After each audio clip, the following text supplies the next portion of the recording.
Time's up, Admiral. Here it comes.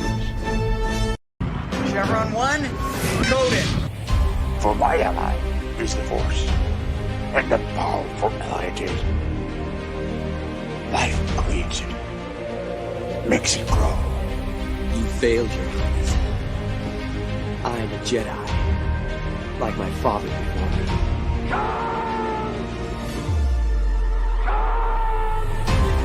Cry havoc, and let's set the dogs of war. Chevron 2 is coded. Conan, what is best in life? Crush your enemies, see them driven before you, to hear the lamentation of your women. It's all in the reflexes. I'll also say that you're heavy into martial arts, Tai Chi and all that killer stuff. I suppose we have to register you as a lethal weapon. Chevron 3 encoded. And somebody ought to belt you in the mouth. But I won't. I won't. The hell I will. Chevron 4 encoded. Do you expect me to talk? No, Mr. Bond, I expect you to die. Chevron 5 encoded. You take the blue pill. The story ends. You wake up in your bed and believe whatever you want to.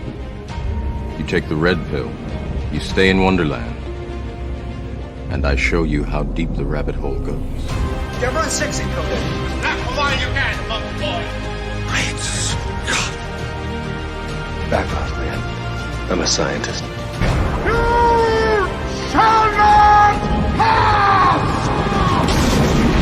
I thought I'd die fighting side by side with an elf. What about side by side with a friend? A day may come when the courage of men fails, when we forsake our friends and break all bonds of fellowship. But it is not this day.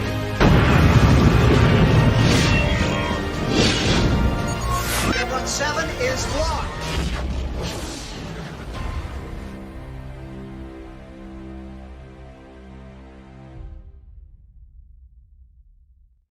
Hail and howdy, everybody. Welcome back to another Saturday Night Drive-In. We've been looking forward to this one. Jed was so excited last week, he watched the wrong movie. What? Yes. I did do that. He was so out of order. He was ready to go, but we're here to have a good time today watching Superman 1978, the first modern-day superhero movie, I think. But we'll get into that. Say hail and howdy to everybody. Jed! Good afternoon, Jed. How are you?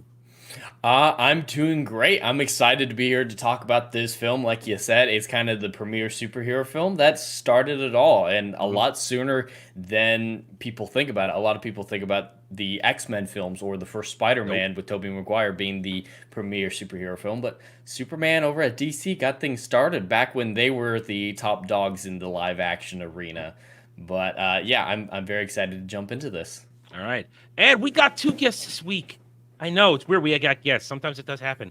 Welcome back, our favorite little Dermy Wormy. Hi, Dermy. How you doing? Hi. How are you guys doing? You know, I'm here to talk some wonderful, fun, cheesy stuff. Yeah, feel good. All right, now, Dermy, it's been a while since you were on the show. And now that you've watched Stargate, can you appreciate the intro a little bit more? Yes, I kind of want to go back and watch more of it. I'm still trying to figure out what the hell a chevron is, but it's the symbol. It's the symbol on the Stargates. Yeah, it's a symbol. Yes. Why don't you just call it a symbol? Because that's not me. It's the show. It's a type of symbol. He wants to be fancy, Dermy. You know how he operates. Make it up. It's the show. It's the show. It's the show. We should definitely add that to our list. I've never seen it, so. Oh, you haven't seen the original? I haven't seen any of them. Oh, well, yeah. Well, the one's an entire series of show that you got to put. Yeah, I've seen nothing. Oh gosh, so we got to start you off with original Stargate, Kurt Russell and David Spader. So yeah, you need to check that one out. It's on the list. It's on the list. So much to do and so little time. But we have always time for welcome back, Melee James. Second time on another superhero movie. I know you're ready for this. You're ready. I am so freaking ready for this. I feel so fortunate that my second appearance is with something I don't want to spoil it, but I'm so excited. I'm just excited. The first one I absolutely gushed about. You're gonna get more gushing. We got Gengar surrounded by Superman stuff here. Listen, I wanted to. After I was watching this, I wanted to put this in. Mm-hmm. I wanted to do it, but I can't do it because I'm watching everything in order, and I'm still slowly making my way through this. Oh, but that's the best thing ever. So I'm taking my time, but I got this. So I wanted to. I really wanted to. Make sure you watch the movie in between that sets it up. The Batman joint movie is so good. Yeah. Oh, I don't know so I don't know if it's included in this though. I don't know if it's included in this. I think it was episodes. I think they were called World's Finest. So if you look, it wasn't World's Finest. This one starts on disc 1. It starts with The Last Son of Krypton. So no, the movie. Okay. See, unlike the Batman one, Batman though, I think it's technically a Batman episode. Well, it's not included in this one. So that's the thing. The Batman one included Mask of Phantasm and Sub-Zero, and I was hoping it would include the joint movie that set them off. But I get it. Well, hey, I'll still watch it. You'll find a way. Yeah, I'll find a way. You have to watch it because it starts off the new section of the Diniverse Timverse with them doing this for us. So you have to. Anyway, so I'm glad to have you guys here. This was Jed's choice this week. We are watching. We talk about it. Superman, the movie, 1978. And hail and howdy to everybody across all the chat. Superman. You said Super and. You said Super and. I swallowed the M. Okay. All right. You swallowed that M. Superman is Superman. It's going to be the next movie. James Gunn's in control. Oh God. Wouldn't surprise me. We're not here to talk about current. That's Ballbusters. Present, future garbage. We're not talking about. We're going to celebrate something good. And hail and howdy to everybody across the chats. Happy to have you here. Hope you enjoy the show. Whether watching live now on my channel and Jed's channel or on the replays, which we will both be uploading in the near future after it's all said and done. All right, so let's get started. Jed, why did you choose this one for this? Well, I kind of use this show as an excuse to go through all the classic films that I never had a chance to watch growing up. As many of you know, I didn't watch anything growing up before I became an adult. Television and movies were not something I did engage with regularly. So I have a list that I'm working through, and I can't call myself someone a fan of the comic book film genre, of the superhero genre, without watching the film that started it all. So this has been on my list to watch at this show for a very, very long time, and I'm excited that we're getting around to it. I just thought with some of the stuff that's going on last year, like what you mentioned with James Gunn's eventual Superman legacy, Henry Cavill's constant drama with the role, because he actually cares, it felt apt to finally get around to it. So, and listen, we were talking about this in the green room before we got started, I've been watching this movie, the Christopher Reeve movies, my entire life. And let's just say, I'll be honest, they were never high on my priority watch list, but I always respected it for one reason only, and that is because Christopher Reeve, he gave it his all. 100%, yeah. Taking this movie into account, because we're going to get around to the Donner cut eventually. We are going to get around to the Donner cut. This movie works. I'll ask you guys if you agree or not. This movie works because of Christopher Reeve and the cast as a whole. Everybody delivering really great performances. I mean, Jeremy, we were talking about this yesterday. How do you feel about this statement? I feel like everybody gives a 110% performance. Every character you can figure out really, really well the moment they're introduced. Hell, even Ma and Pa Kent, they're not on screen for a whole lot of the show. Of the movie, but you care about them. You acknowledge them. And being a guy from Kansas, I can tell you outright, there's still people just like Mom, Pa Kent all throughout Kansas. That's my favorite part about this. It felt like home. Yeah, I mean, James, you're an old soul. You a little bit. You're the 86-year-old man. You remembered. Of course, I remember. I got a steel trap memory with only a little bit of leakage. How long have you been enjoying this movie? I think I watched this for the first time probably when I was like 4 years old, and I barely remembered it. And then I watched it again last year. And so I just realized there's some movies, I guess similar to Jed, but I watched them as a kid, but I was so young that I forgot it completely. So I might as well have not watched it. And so I went back. I have a watch list of 3,000 movies, and I watched it last year, and I was just... I was just in love, and it's just something special, and it's something missing from modern society and modern Hollywood, and just the hope and optimism and magic in this film does not exist anymore. there is something about Christopher Reeve's Superman. He gets it. He got it. Yeah. And he did it. It may not be a perfect adaptation of Superman lore, which is one of my criticisms of this, with my somewhat decent knowledge of all the Superman lore. But he is Superman in this. When he launches off, because now we were talking about this, I ended up watching the 3-hour cut. So I think I watched about a half hour more than everybody else did for this today. And I think I tried, my disc broke. And I think it's because I did, and most of it though is in the origin section of the movie. I think that's a lot of the extra stuff is put in there, and that took me about literally an hour to get through the origin stuff on the. It was about the same for me, so maybe I watched the same cut as you. Well, the origin is really long. Like they go through, and everything. you know what? That's not a problem. Even though we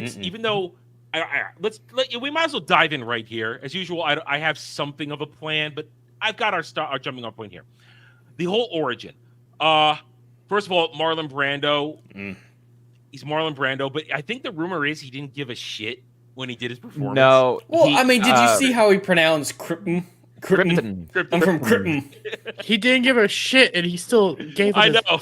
Still awesome. So, that apparently speech he gave to Baby Clark.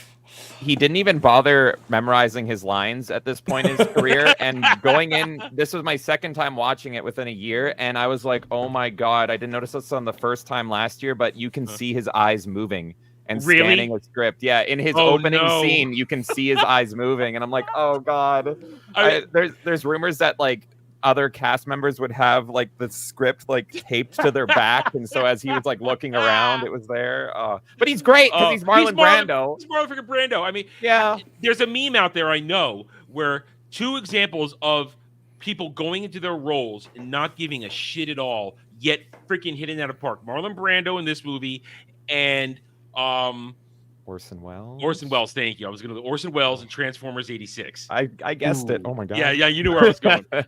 My mind's moving faster. My mouth's moving faster. My mind could keep up. Yeah, two guys who couldn't give a shit about it, but nail it, knock it out of the park, and they become iconic. Yeah. And everything about his presentation, even though, now again, this is hindsight, looking at things that as we've gone on the feature. I'm not a fan of the presentation of Krypton. Really? No, it looks like Hoth and it's cold and scary. What's up with that? I know, it's so weird. Yeah. I wasn't huge on how it's been years since I last saw this movie. I wasn't huge on how they did the outfits for everybody because you could tell it's some sort of metallic material and the lighting and everything was just it was unsettling to the eyes. I still liked it. It just wasn't something I enjoyed. I wanted to bring up the outfits because it's like it feels like a lot of this movie is coming off of Star Wars a year prior, and it's like we got to make space stuff for the space kids, and so we put them in spaceman suits, and it's like they look like tinfoil, and it doesn't age well at all. But I still love it. But it's like the cheese is there. Dermy, you said that yesterday. The cheese all over this. Go ahead, Jed. I think this is going to be the point where I'm the odd man out. I expected. Oh, really? I have lots of criticism for this movie as much as I enjoyed it. But none of it was about the beginning Krypton portions. I loved the design. I loved the technology, the crystal aspect, and the glowing suits. I could see what they were going for, especially with the change in color. It was obvious. Like, it wasn't any subtlety, but I could see some thought put into it. And I really enjoyed Krypton's design, everything with that. The one thing about the design that made me laugh was that baby Kal-El is getting poked by those crystals in that little bassinet thing he's in. He's getting bloody. But I see it brought up. Oh, Derby, go ahead. Go ahead. Am I the only one that laughed when Krypton blew up because it stays on screen for like maybe 2 seconds too long, maybe, and then just blows up? You're evil. Yeah, no, it's cheesy. If you're laughing, it might be just how kind of weirdly violent their deaths are. Like they're falling into lava. It takes a long time for everybody to die. It does. Well, that's throughout the entire movie. Like at the end with Lois's death, I was shocked brutal, with man. how brutal that was. Mhm. So Richard Donner did not want to shy away from how difficult a lot this is, even in the context of a child-friendly superhero cheesy film. And I really appreciate that. I think the moment that bothered me the most, like Dermy saying, is how the sun blows up and then a half second later the planet blows up and the explosions are the exact same time over top of each other. That part was very cheesy. So if that's what you're talking about, Dermy, I get it. I mean, I see writer Albert Lanier says in the chat here that indeed this is not a comic accurate movie, and they get a lot of weird things wrong. Because at one point, Jor-El's talking about the 28 galaxies and Krypton. Another. I thought Krypton wasn't our galaxy. I'm not sure, but this is an early enough film that they pulled stuff from this movie and actually put it into the comics. So I might be wrong on this, but I heard that Marlon Brando actually came up with the S is the house sigil or the family sigil, and now that's like a thing. I don't think that was in the comics. Well, Man of Steel went to aggressive effort to make make you that. Hey, like I kind of like things I like about Man of Steel. The one thing I like from Whedon Cut is the S stands for freaking hope and everything, because that's who Superman is. So I like that. Don't get me started. Oh God. Well, no, we're not here to talk about. Just real quick with Man of Steel as a comparison. Okay. Before I saw this film, I was okay with Man of Steel. I didn't love it. I didn't hate it. It was just, you know what? It's fine. After watching this and seeing the potential, you understand where it went wrong. I hate Man of Steel so much. I hate Man of Steel now. I really do. Especially with, I've heard about it from the comics, but I've never actually seen it in action. How important it is that John dies from a heart attack and not from a tornado.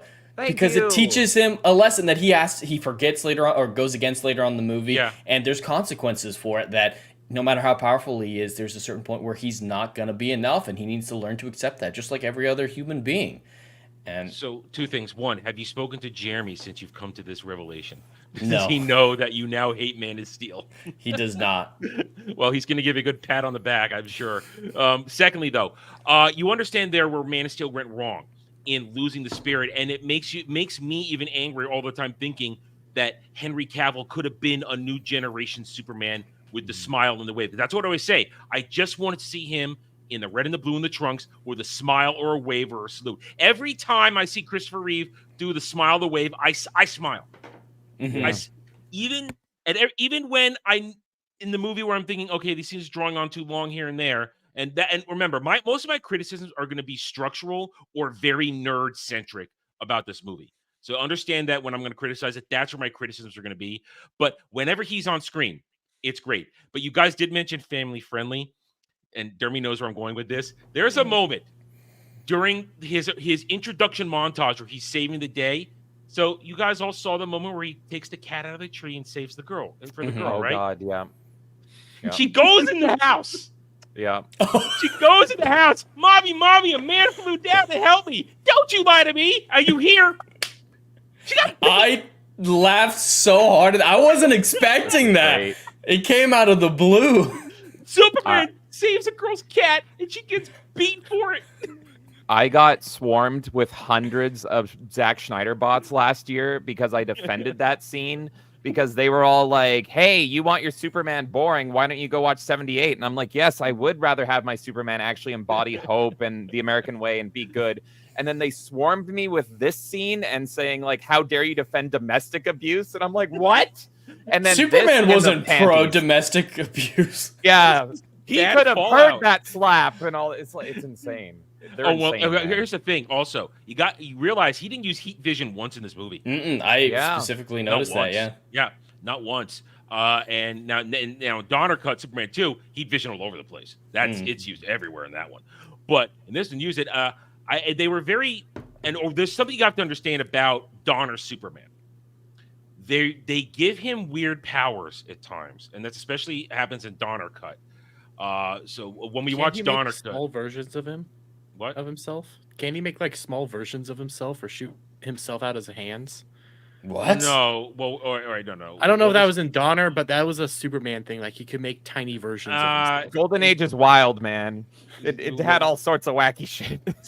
We're gonna save that for the Donner Cup. So they don't explore all of his powers because there's no freeze breath. We don't see that, honestly. I think until Superman 3.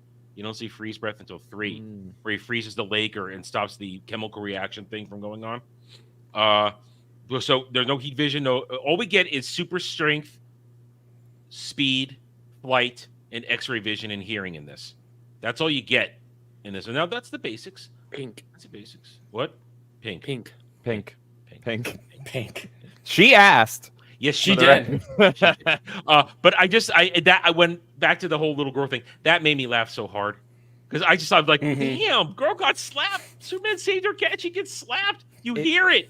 It's an effective scene, and if you ignore the like comedic impact of that, because now modern audiences, they just want Joss Whedon quippy lines of dialogue in inappropriate scenarios. But like that scene before that, like really shows who Superman is, and it's just like he is willing to go out of his way just to save a cat for a little girl, and he's so Boy Scout, and he's so nice and sincere, and he feels like your neighbor throughout it all. It's just amazing. I mean, you mentioned the dialogue, so it's all appropriate. Everything he says, Superman, he says truth, justice, and the American way in this. Yeah. Yes. And I love how actually, like, to be an opposite of that, he says that and he believes in that. But you have Margot Kidder as Lois Lane, and she is so good as Lois Lane, but she says, you're going to have to go after every elected politician in America in response to that. So she is more bitter, but it fits so well with her character as, like, you know, a journalist and a very go-getter female of the time and everything. So she is more bitter, black-pilled, if you will, and he's, like, actually still believing in everything. And they're just such a good pairing. How bitter can she be when she's so thirsty? She's so thirsty. Can you read my mind, Adam? That scene, all right, that is one of the worst scenes in the movie. When her voiceover, complaints. That's what. Oh my god, that scene is before the voiceover. That was a great scene, very like Aladdin-esque later. Yes. Like it was a beautiful romantic scene. We didn't need any dialogue, and then that happened. I'm like, is this a musical now? I expect her to break out into internal song. It was awful. I would have preferred a musical. Listen, I actually, everything is fine in there, and with that whole scene, except for that little inner monologue song. Yeah. Then also, all my life, I've had a problem with the holding hands flying part. It doesn't make sense. He can't transfer his flight to her because as soon as I can't. There's a lot of instances in the movie where logic doesn't work in the slightest, even basic science. And of course, this is a superhero film. Yes. This is a fantasy film, so I'm not expecting hard science, but I do expect a little bit of effort to be put in. And most of my problems with the science come with Lex Luthor. We don't need to talk about his character quite yet. We'll get to some of the science with that, especially with Krypton and Kryptonite. It bothers me a lot. It's a pretty big leap. Not just that, but the fact that in 3 years an asteroid made it across multiple galaxies too. Again, we'll get to that. So I did want to mention like the science of him holding Margot Kidder by his pinky finger. I'm fine with that only because he does that the whole movie with literally everything. He's like, there'll be a 747 jet, and he's just like boop, and it's like, shouldn't it be like breaking apart like in Superman? The 747 has internal rigidity to it. Her bones, her muscles cannot do that because she's got to do it herself. The plane, that makes sense. It's metal. It can keep its structure, but she must have more strength than any human being on the planet in her arm to keep herself flat. She's got the power of love. Algrim Strong. Algrim Strong for a 13 months member chat. Thank you, good sir. Always glad to see you here. I'm a massive fan of OG Superman's story as told through the magic of Reeves' performance. He is still Superman. However, Man of Steel is the best standalone superhero movie I've ever seen. Maybe the worst for me. Well, hey. We respect all opinions. And I never hated it. I just felt sad. I feel sad watching. But thank you, Algrim, for your 13-month membership, for your support for over a year. Always glad to see you, my good friend. I'm going to be nice. I'm not going to say anything. Yep, we're going to be quiet. Thank you, Algrim. I can't shut up, but yes, you're great. Thank you. But let's jump back now for a second. Let's go back to the whole origin section. The Krypton part, we talked about that. My only problem is the whole now, why is it galaxies far away? How does he travel? How does he travel between galaxies in 3 years? And to Jed's point, how does the How does the kryptonite meteor rocks follow him? Well, I'm okay with him getting that far because it's implied faster than light travel. And it was programmed. He was set course. Yeah, that was fine. But yeah, the kryptonite following him is ridiculous, honestly. Well, he was also in the comics. I believe he fell through a wormhole at one point. That's how he got there. They don't talk about that in this movie. Yeah, and it screws everything up because he lands as a baby and not as a 3-year-old in the comics. Well, there's a lot of liberties taken with the lore, but I forgive it because this movie's made with the right intentions, and it follows through because there, as cheesy as it can get, it's that good kind of cheesy where it's not insulting you. It's just, it's that era of how it thought it needed to ham up a comic type of thing, I think. Where you have Perry White is overly verbal in everything he says. Oh, I love this version of Perry White. I'm saying I think the cheesiness is just how at the time how they figured they had to adapt the comic, and that's why I forgive it because it's just that's the feel of it. And when you put in the work, the character work, it evens out and the scales balance. So we get. While we're talking about the Daily Planet in the prologue real fast, this is more a question than an actual criticism. What the hell is with that bit at the beginning before Krypton where it's just randomly a theater and it's like, the people defending justice, the Daily Planet, fade to the opening credits. I don't know. That is so weird. They're referencing. I love that actually. They're referencing a lot of Earth history as he goes in there, and I guess that's Jor-El was preparing. No. Before that. You're talking about the comic opening, right? Yeah. The very beginning, the opening moments right before the credits. So I love that because to me, that's just saying, hey, we're respecting the character, we're respecting, the source and the essence of Superman. So it's just doing a cheesy, almost like Fleischer style intro to it to be like, we understand that this is Superman.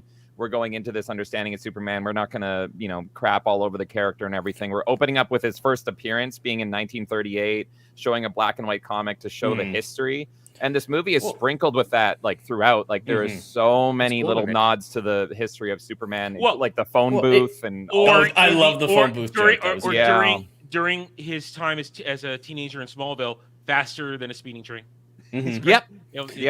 Well, if they were going for an homage, I think there was ways that they could tie it in better. Maybe in one of the original comics when they talked about Krypton for the first time, have the kid reading the portion about Krypton. It's like on a planet far away, known as Krypton, like tying it into what we're about to see instead of just this random aside that doesn't connect back for another hour. Yeah, I can appreciate the intentions, but the execution then I think it's really like for the audience. It's like you're sitting down in the theater in 1978 and it's just like, hey, Superman fans, don't worry. We're showing the comic. We're showing his first appearance. This is like the curtains are kind of pulling. If you watch this in a movie theater, it's like that guy that comes out in the original Universal horror films and he's like, I got to warn you guys, what you're about to see is messed up. It's that kind of intro. So it's just like you're being introduced to a film. It's not actually like canon or happening in the movie. Or anything. I agree with that. I mean, I just kind of turned my brain off for half a second while that was happening until we got to the theme, and then the theme begins, and we'll get to the soundtrack later. Thank you. Okay, good. We're gonna you've got to do the soundtrack. It's John Williams, of course. Anyway, so we get in Smallville, and I'm okay with most of it because it's that whole, as Jed put it, you have to see that young Clark is struggling with knowing that he's different, controlling his powers, and why can't he do this? Why can't he do that? And then that moment where where Jonathan Kent has to die in order for him to and die right in front of him, and there's nothing he can do about it. And it's important, even though the kid they got to be young Clark was very stale. He had one expression. Did you notice that he was redubbed by Christopher Reeves with all of his lines? Really? No. Yeah, it's a really good redubbing, but Christopher Reeve is a redub overall. Teen Clark's they must lines. have altered the audio a little bit because I didn't pick it up. Yeah, you can see his mouth a little bit mumble, but yeah, it's crazy. While we're talking about the Kansas portion, I don't get what was with the Superman origin story showing naked baby Clark. Okay, Man of Steel, it was awful. This one, it's weird. Give him a Krypton diaper for fuck's sake. I know, or just lift the camera angle. He was in that little like red and blue little metallic thing. Why Yeah, is he not still wrapped he had around a his blanket when his Used mom his put him in cape there. as a diaper. Like, is it wrong that when I realized I thought, man, he was just sitting and pee and poop for 3 years and everything. What's going on? Yeah, well, thousands of years because Marlon Brando later on. 1,000 years. That doesn't make any sense. Yeah, it contradicts what Lex Luthor says later on. It's just a way to be like, it's been time. It's a superhero movie. Shut up. That's their way of doing that. Don't think about it. Don't think about it. Yeah, I was wondering what happened. Like, what happened to Baby Clark? Like, what happened to that? Did he end up acting in anything else? That's where my brain went. Yeah. That's a big criticism I have, is because he's supposed to touch down as a baby and then steadily learn that he has powers. He doesn't just come down and have powers. Mm-hmm. And well, I had an issue with that. Here's the thing also, they talk about he's going to be faster, stronger than that. They do not mention that it's the UV lights, the yellow sun that does it. Yeah. Marlon Brando mentions the atmosphere at the beginning, but not doesn't the sun. say it's the sun. And again, I have modern day Superman lore at my disposal from when I started paying attention to stuff in the late 80s, early 90s. I don't have Golden Age lore. I don't know if this is if they were operating off if Yellow Sun was a part of the lore at that point. I don't know. I'm not sure. I mean, that's one of my biggest questions about this. We know they're not being comic accurate, but what was the comic lore in 1977, 1978 when they were making this movie? We know that he didn't always fly. It was always faster speeding bullet, faster speeding train, leap tall building, single bound, that kind of stuff. But I think it was a lot of shoot from the hip. Like, for example, they left out the giant key in his Fortress of Solitude because in the Golden Age, he would have, like, only Superman can lift this giant freaking key to fit in this giant hole to get into his, keep out. That stuff was rough with the Fortress of Solitude. It was just too cheesy for me. Like him throwing the green crystal in the water and waiting for it. But that was such an improvement from the comics at the time. My question is, how did he know to take that crystal and Thank do that? you. Thank you. That was my question. So, I think they probably needed to do some more work, but because he randomly woke up one night to go find the crystal, like it was calling to him, and maybe there was some sort of the crystal said you need to go this way. Right. Well, Cal, his dad does briefly mention that when he gets to the fortresses, it must be your 18th birthday. So the crystal probably had an activation in it for when he turned 18. I can get that far, but is there actual information that he's able to read? Is it saying something on a frequency like Lex Luthor?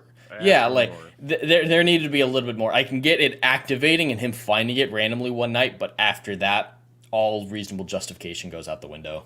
It must be that they already knew that this intro is so long and it's over an hour until we see Superman. Yeah. So it's just like, okay, we know this isn't making sense, but who's going to notice? They're going to be so freaking hyped when Superman appears on screen. They're not going to ask these questions. We're nerds. We notice. Yeah, exactly. That's a problem.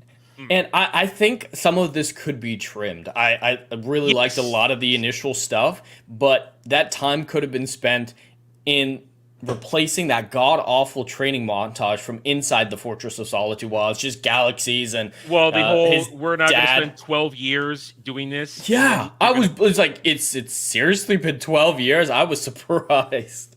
So this year we're going to learn what fast food is, and then we're going to learn what a telephone is, and it's like, oh my god. I wanted to say I always hear the Goku comparison. Everyone always compares Superman to Goku, and I don't watch Dragon Ball, but watching this movie, I get it because he's effectively in a hyperbolic time chamber and just slowly learning stuff over time. About the train scene, though, you guys will know if you watch the extended cut or not if baby Lois Lane was in your version. Lois was in there. I will be asking, how do you guys feel about, I guess I want to say, looks like 9-year-old Lois Lane, seeing him run alongside the train. That was Lois Lane? So that's only in the extended cut. I saw the scene, but I didn't get the Lois part. There's an extra point where they say, Lois Lane, don't make things up. Oh, no. Okay. Oh, she also got smacked. No, she didn't get smacked. She got scolded, not smacked. Yeah. So I tried watching last night the extended cut for the first time. I own this version, which is awesome, but it's literally broken. So my theatrical cut will freeze when Lex Luthor is getting out of his pool. So then I'm like, let's watch the extended cut for the first time. And this one, it froze when he gets back to the Fortress of Solitude. So I'm like, okay, they're just botched. So I only got to watch half of the extended, but all right, so that's how I knew. I definitely did watch the extended cut then. So the Lois Lane thing was a little bit forced and unnecessary. There's a lot of stuff in this movie that's like that, like Martha Clark Kent. It's a little forced. Yeah, it's like, oh, I guess we know where we got the Clark. Now, is that legitimate? Is that lore? Was her maiden name Clark? I don't think so. I think that was just an excuse to be like, where do you get his name? Similar to how does Batman get his cape or something, like the over explanation that we see in superhero films. And it's like, we don't need to know. You just like the name Clark. That's enough. Yeah, move that's on. fine. Clark. No, I've never asked. Maybe that's Clark a Kent. Kansas thing. Huh? I'm not gonna lie, that might be a Kansas thing because there's a lot of us. I mean, there's a lot of people that like their middle names become the first. I mean, that's common in a lot of places. Yeah, I just. I don't know. Well, all right. So we get through the whole origin thing, and let's be honest. This is the first time as a first true comic superhero movie. I know that Flash Gordon came out a little bit earlier, and Flash Gordon is also comic, but Flash Gordon is more of a hero, not a superhero. He's a pulp hero. They will claim us if you mention that theme. If you even mumble it.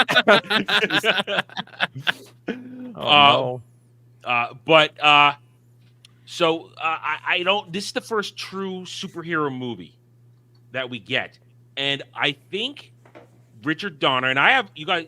You see, I have Lethal Weapon in the intro for this show. I love Richard Donner as a director and a filmmaker. Fantastic. He's great. He makes great movies. Made great movies. R.I.P. Richard Donner. But I think he wanted to play it safe and realize that everybody knows Superman, but maybe not everybody knows where Superman came from, which is why he went with this very long introduction origin section. And while I am a little bored with the introduction section, once again, the heart is in the right place. It's not as though it's origin for the sake of origin. It's origin because I think he wanted to make sure people understood the key tenets of Superman, and they get it across. You can't save everybody. You have to understand you're different. You have to control yourself. You can't just be the football star, which I always thought was a mistake in Smallville when they had him be a football star, just controlling it. I thought that was not a good representation of Clark expressing his powers in that. But I appreciate because it's respect. It boils down to respect. Richard Donner was still showing respect to the key important moments that crafts Clark Kent with those American values, those truth, justice, and American way values that allows him to be Superman, to be the big blue Boy Scout. So how do we feel then about overall the origin introduction that goes on for an hour? Go ahead. James, go, James. Sorry. James, I heard a lull and I'm excited. I'm sorry. You're the guest, James. You may go first. No, I love it, and I feel like if you show it to a lot of younger kids, they're gonna fall asleep and be like, "Boring. Where's the action?"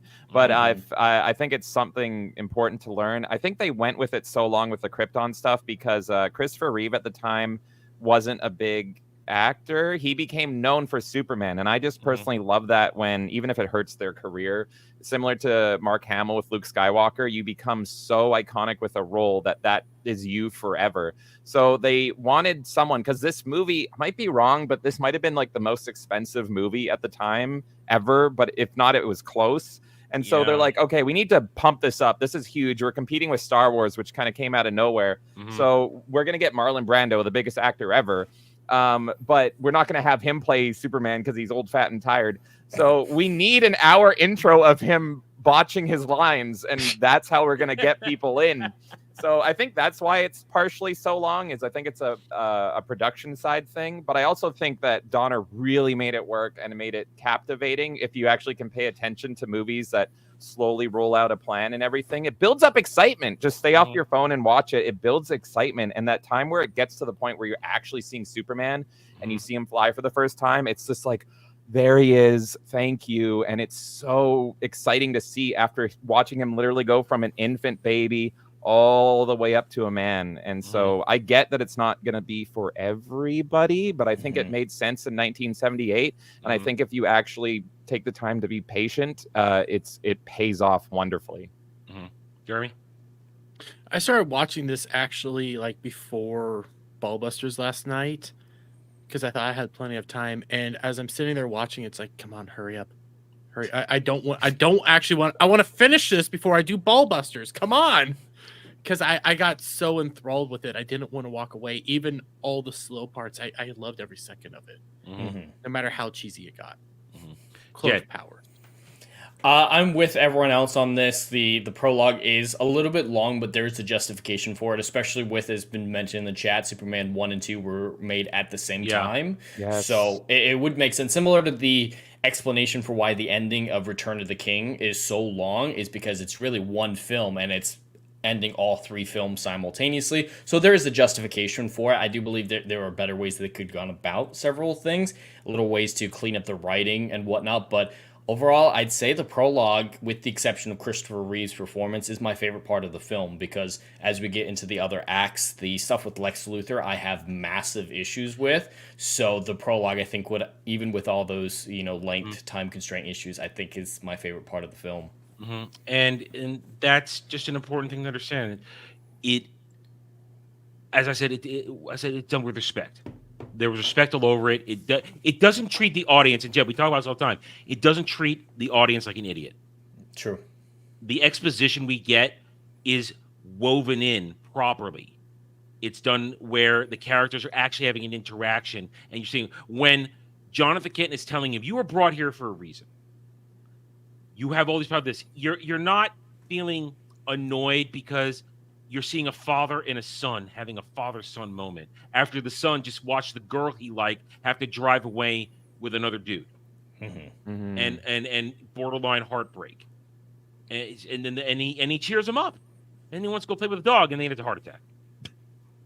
And that scene is so like special as well, and it blows the doors off of anything Man of Steel. I hate you, Zack Snyder, because it's just the way he says that one line where he's like, "Son, you were meant to do more than just play football. Like, why are you concerned about football with everything? Like, you were gonna do great things." And but how he delivers it, like, I'm not even doing it justice. Just the real like homely Kansas feel to it is just so beautiful, to the point where I'm like, I know it's too long, but can I get more? I want to see more of the Kents because they're so lovely. I do think you kind of need just a tad bit more of like Pa. You didn't get enough Kent family. I think they could have done without some of the teenage angst stuff and maybe give us a little more Kent family. I would have liked if they had gone one more scene of Kent stuff and then the heart attack. Not right. We all know the heart attack is coming, or some death of Jonathan Kent.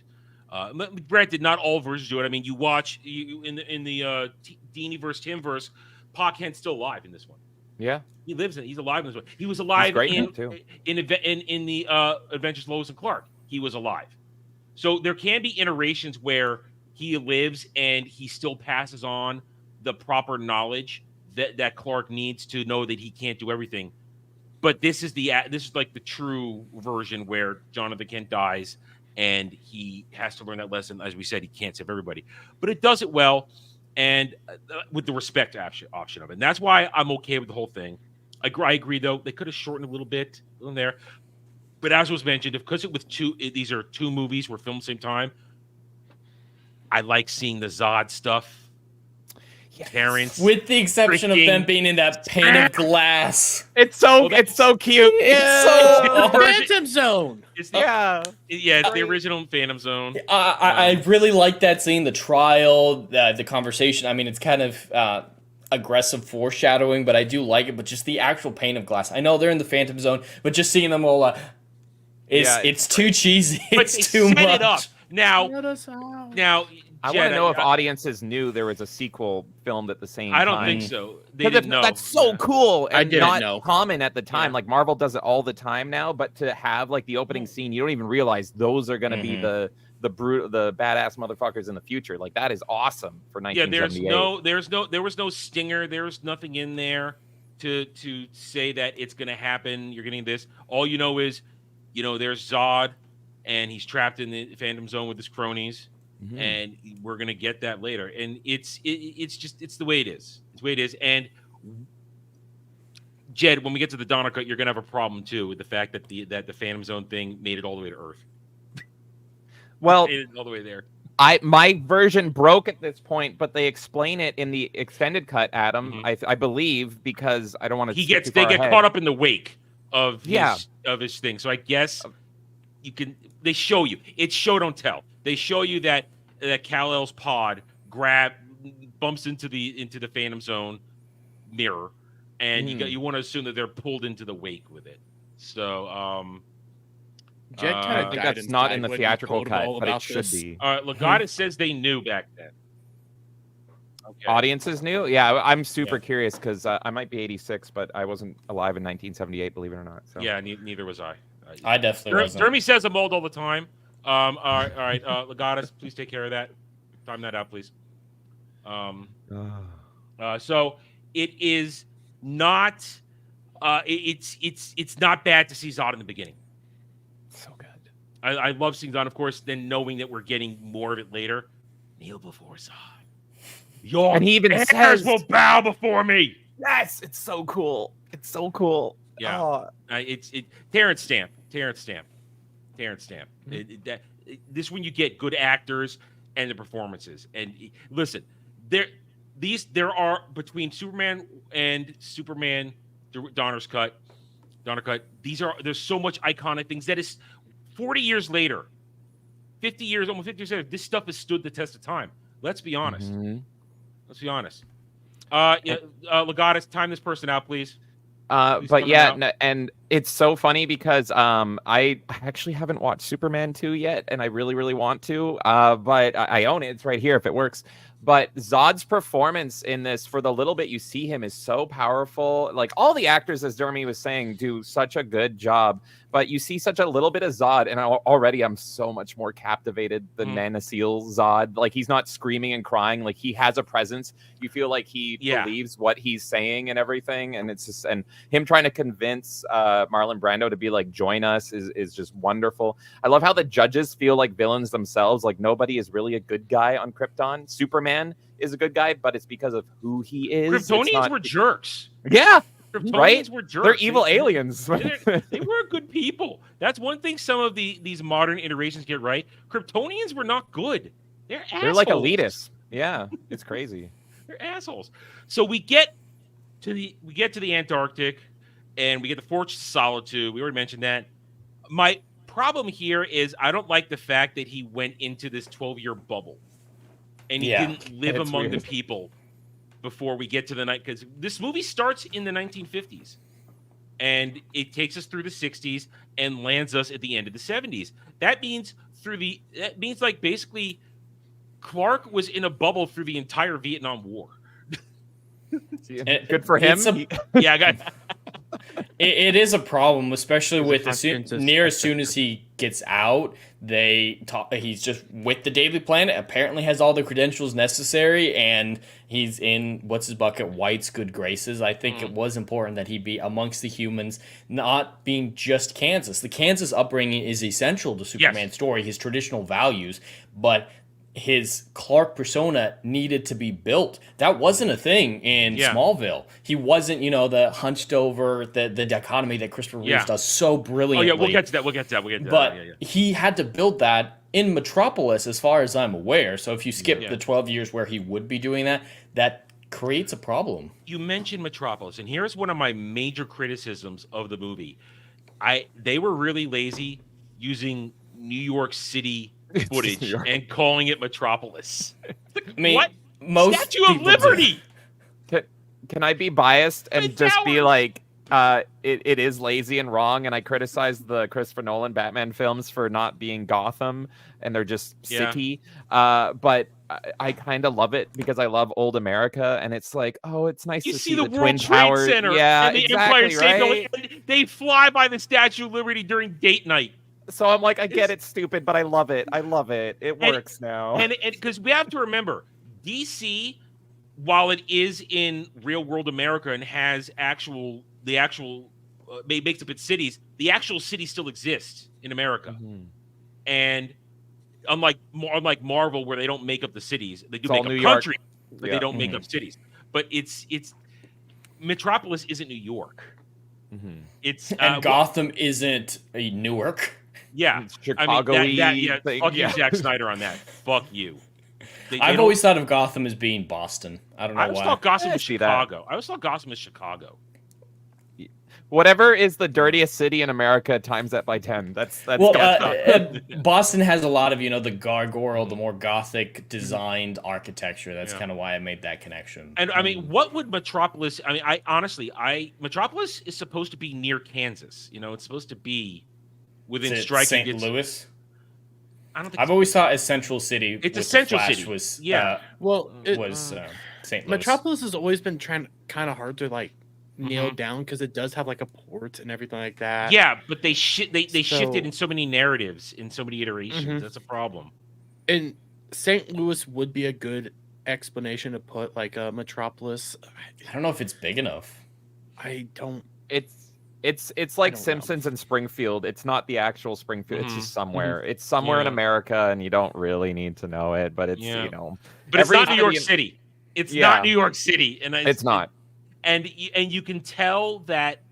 And listen, they got around it with a little homage. The Daily Planet is just the marquee in front of the building, and then on Perry White's desk, you see the classic Daily Planet globe, as opposed to it being the building with the giant globe on top. Well, they have a globe inside the building itself.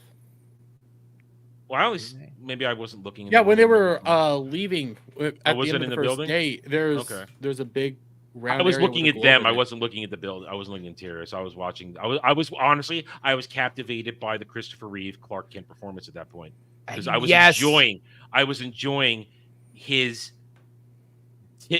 goofy farm boy nature.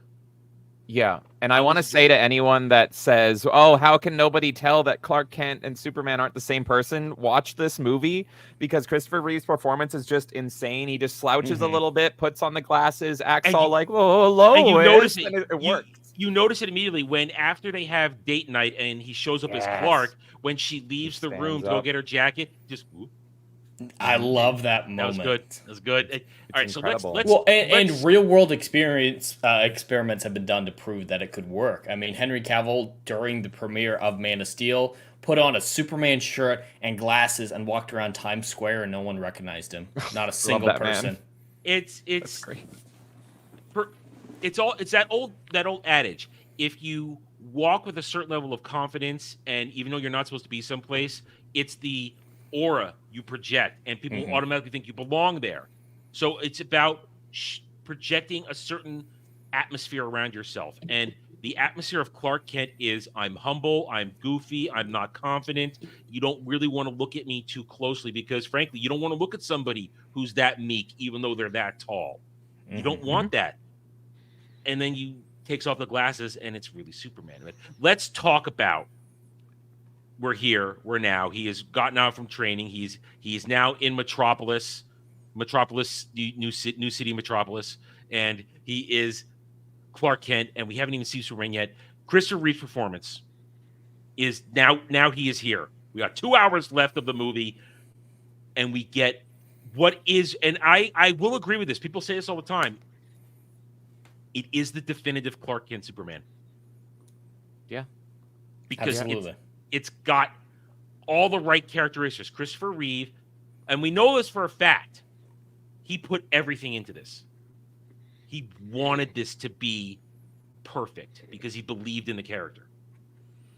Yeah, you could see it.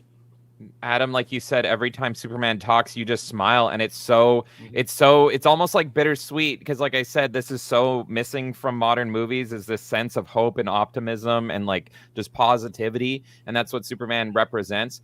I love Batman. Batman's my favorite thing ever, but if everyone is Batman, then Batman isn't Batman. You need that polar opposite, and that's what this Superman embodies. This is the best Superman. I mean, this is why they pretty much made a whole movie dedicated to that performance, and I like that movie a lot too. I love Brandon Routh, I can't handle that movie. I like it as an homage to this movie, but that shows how powerful this film is, that they did a whole movie as a look, we're continuing it. But yeah, it's just he is so freaking good in this, and everything. Like, I think the best scene, one of the best scenes, is the scene where they get robbed. Him and Lois get robbed, and there's so much under the surface of that being like, well, he knows has to act like, oh, Lois, give him your purse and all that stuff, but it's like, he's got this. He knows. He still gets in front of her though. It's Clark. He still stands in front of her. Exactly. He gets in front of her to protect her, but then he's still acting meek. So if the guy does shoot, he's got this. But it's just, there's so many different layers. And then the wink at the camera effectively. Yeah. When he catches the bull, it's like I love it. That is a great scene. One of my favorite as well. So the best part is like he's actually still being Superman and trying to teach this criminal about the morals of like what's good, what's bad. And it's like, hey, maybe turn your life around. And it's like, I have a gun in your face, sir. What are you doing? So that's a little bit of a Superman coming out of Clark there. It's just every little beat in that scene perfectly shows to me how good Christopher Reeve is as Clark and Superman, because he's both back and forth ping-ponging between them. Jed, this was your first experience. You've heard it a lot in our circles about the Christopher Reeve Superman. Watching it now for yourself in all its original glory, the first outing of it. How do you really feel now after seeing all that? And how do you feel about him? And it's Christopher Reeves himself that makes this film a classic, a superhero film that people watch for years to come, and made the genre, I think, so viable, the superhero genre so viable. It's his performance, because it's perfect. I have lots of criticism of this film, and there's not even a single moment where I can criticize Christopher Reeves. From the simple moments as Superman, he saves Lois Lane from the helicopter, and then he spends the rest of the night just helping people in simple situations like the cat or big over-the-top ones. And you notice every time he does something, going all the way to the when what is supposed to be the Hoover Dam breaks, or I think it's the Hoover Dam. What the dam? We'll just go to the dam. The dam breaks. After he saves everybody, first thing he says is everybody okay? That man needs help. In every instance where there are others there, it's always what's Superman. He's not just thinking about himself or even the person around him. It's always, I'm Superman. I'm making sure everybody is okay. Yeah, what a crazy thought. Superman caring what happens to other people during instead of going on through a rampaging fight through the city, not giving a shit. Oh God! But Jeremy, I see you ready. Go. I saw you leaning forward to say something. Or you just shifting your chair? No, I was thinking and readjusting. Okay. I'm just happy to be here. One, I'm just happy to be here. Two, I'm just thinking, it is nice to have Superman go from person to person to person, just helping out. Even if it kind of bites him in the butt and weird stuff happens there towards the end, but he still just tries to help everybody. No matter what, he just is going around saving the day. He's stopping the dam. He's fixing all this shit that's gone wrong because the weird plan that Lex Luthor had that don't like Lex Luthor in this at all, by the way. We're going to move on. Let's finish. I like Gene Hackman. Yes. I like Gene Hackman. Good distinction. Yeah. But we'll get it. Let's finish Reeve and his portrayal of Clark Superman. It's a breath of fresh air. And I'm Jed, as someone who saw this for the first time this week, in everything we've seen, it has to have really been literally a breath of fresh air for you to watch a superhero, one of the most three iconic superheroes in modern nerd history, after Batman and Spider-Man, to have him seen portrayed with just the pure positive nature. It must have just been, wow. Why can't we have this anymore? Oh, absolutely. It's very refreshing, as you said, because our society and entertainment in specific is so obsessed with nihilism these days. And that's one reason I love Star Trek so much, because it's a sci-fi future where it's just fundamentally positive. And it's so rare that I have to embrace it. Just like Doctor Who, one quote that I bring up from Doctor Who all the time is from the second episode of Christopher Eccleston's run, End of the World, when he's talking to Rose. They're looking at Earth about to be destroyed, and it's 5 billion years in the future. And he says, human beings, you're so obsessed with death and think that you're not going to make it, that, beef, global warming, or asteroids is going to destroy you. But you never consider the impossible, that you make it, that you survive. And that mentality, which I think is shared with this film is so rare that it makes you want to smile. It gives you hope for more than just the story. And that's the purest form of escapism, I think. None of us are putting ourselves over Clark. None of us are relating to the character in the way that modern people do. We don't see ourselves in Clark necessarily, and we're not thinking about our everyday lives. So it is escapism, but it gives us hope for our everyday lives. That might be a little too over the top and corny, but I mean, it fits with you're this not wrong. cheesy film. That's what But, Superman's supposed to do, though. He's supposed to Yeah. inspire hope and realize there's good out there. And even though he's not, maybe there isn't really Superman's going to save the day, we can all have a bit of that positivity and do that little thing to help somebody out. He's supposed to represent the best of us, even though he's not one of us. That's the key. He's a god amongst humans. Yeah. He lives in a world of cardboard. So it's uplifting. And that's what this, even though this movie, it's a toned down superhero movie when you look at it, it's still uplifting because every moment he's on the screen, would you think that a 6'4", as he's at the time he says 225-pound man in the blue and the red trunks, do you think you're actually okay with that? And you realize that I'm looking at this and you're realizing, yeah, I'm fine. I'm smiling every time he is on the screen. Give me the goddamn red undies. Red trunks, red baby. undies. I need the red boots. I need this outfit. The trunks. I mean, I would look like a dumbass. But if it's Superman or Batman in their respective trunks, it kind of works. Well, his actions speak louder than the uniform, and so people immediately start accepting it, and he becomes like, a cult of personality. They think it's weird when they first hear about it. You have that police officer that wants to report it and be like, this man in red boots came and everything, and he's like, go to the bar, I'll meet you down there. And then they see it, and it's like, oh my god, it's basically, get my hat. Hi, how you doing? What? Yeah. Let me get my hat. Oh yeah, Yeah. But then the way, and I always remark on this: the wave and the salute. I love the wave, the smile, or the it hits you, and you love it, and you feel good. So this is why 40 years later, 45 years later, 46. My math. I'm not Asian. I can't do the math. It's why it still works, and it's why we had such high hopes for somebody like Cavill.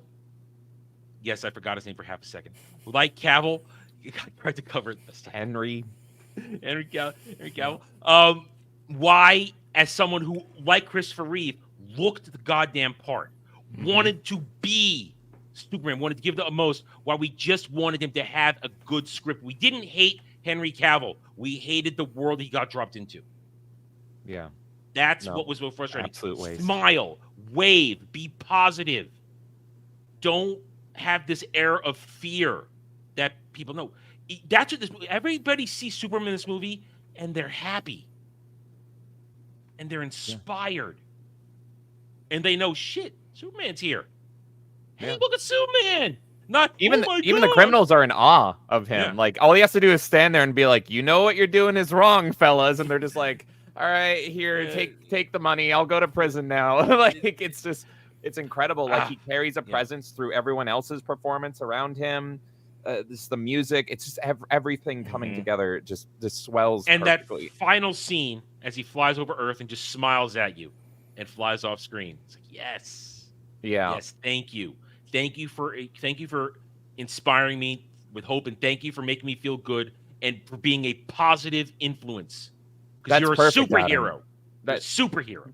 That's so perfect, because it does feel like you just saw him in Metropolis inspiring people and spreading hope and positivity. And then that final scene, that's the only scene where he looks really at the camera directly. And it almost feels like, now carry this on as you leave the theater in your own lives. Carry this on in your own heart and go forward. And it's so good. It's a proper fourth wall break where it's the movie's over.